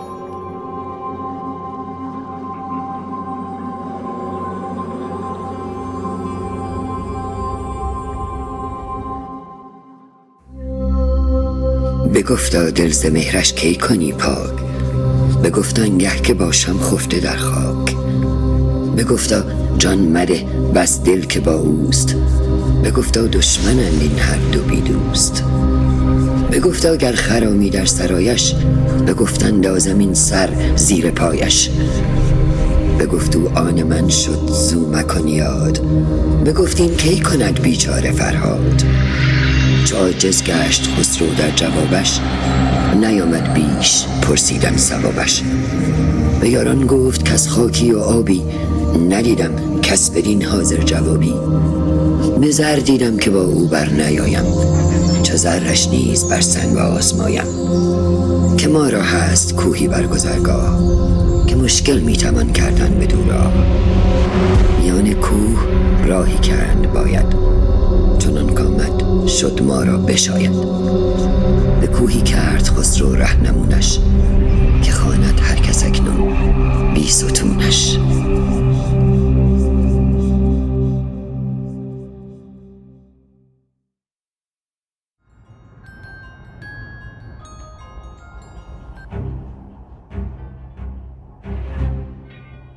You have made the right decision, I told him.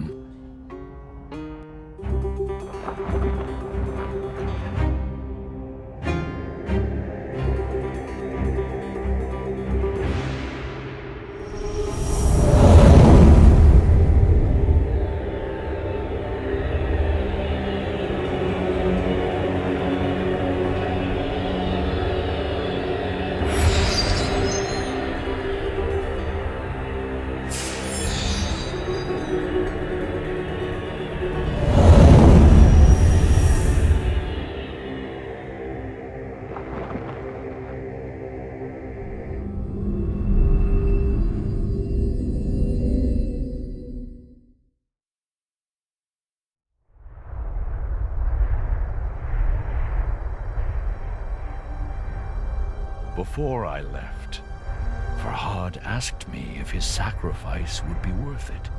There is no greater blessing than having purpose, I told him. No worse pain than having it denied. I promised I would not rest until I had stopped the sickness afflicting nature. I would rescue other poor, imprisoned souls and face the threats before me with the courage that Farhad had shown.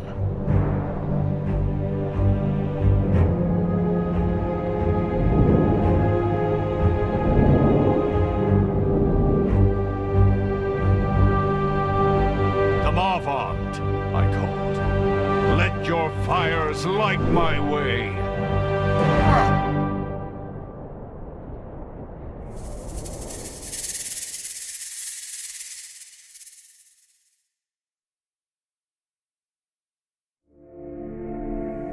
بیاورد ضحاک را چون نبند، به کوه دماوند کردش ببند. به کوه اندرون تنگ جایش گزید، نگه کرد قاری بنش ناپدید. بیاورد مسمارهای گران، به جایی که مغزش نبودن در آن. فرو بست دستش بر آن کوه باز، بدان تا بماند به سختی دراز. ببستش بر آن گونه آویخته، از او خون دل بر زمین ریخته. از او نام ضحاک چون خاک شد، جهان از بد او همه پاک شد.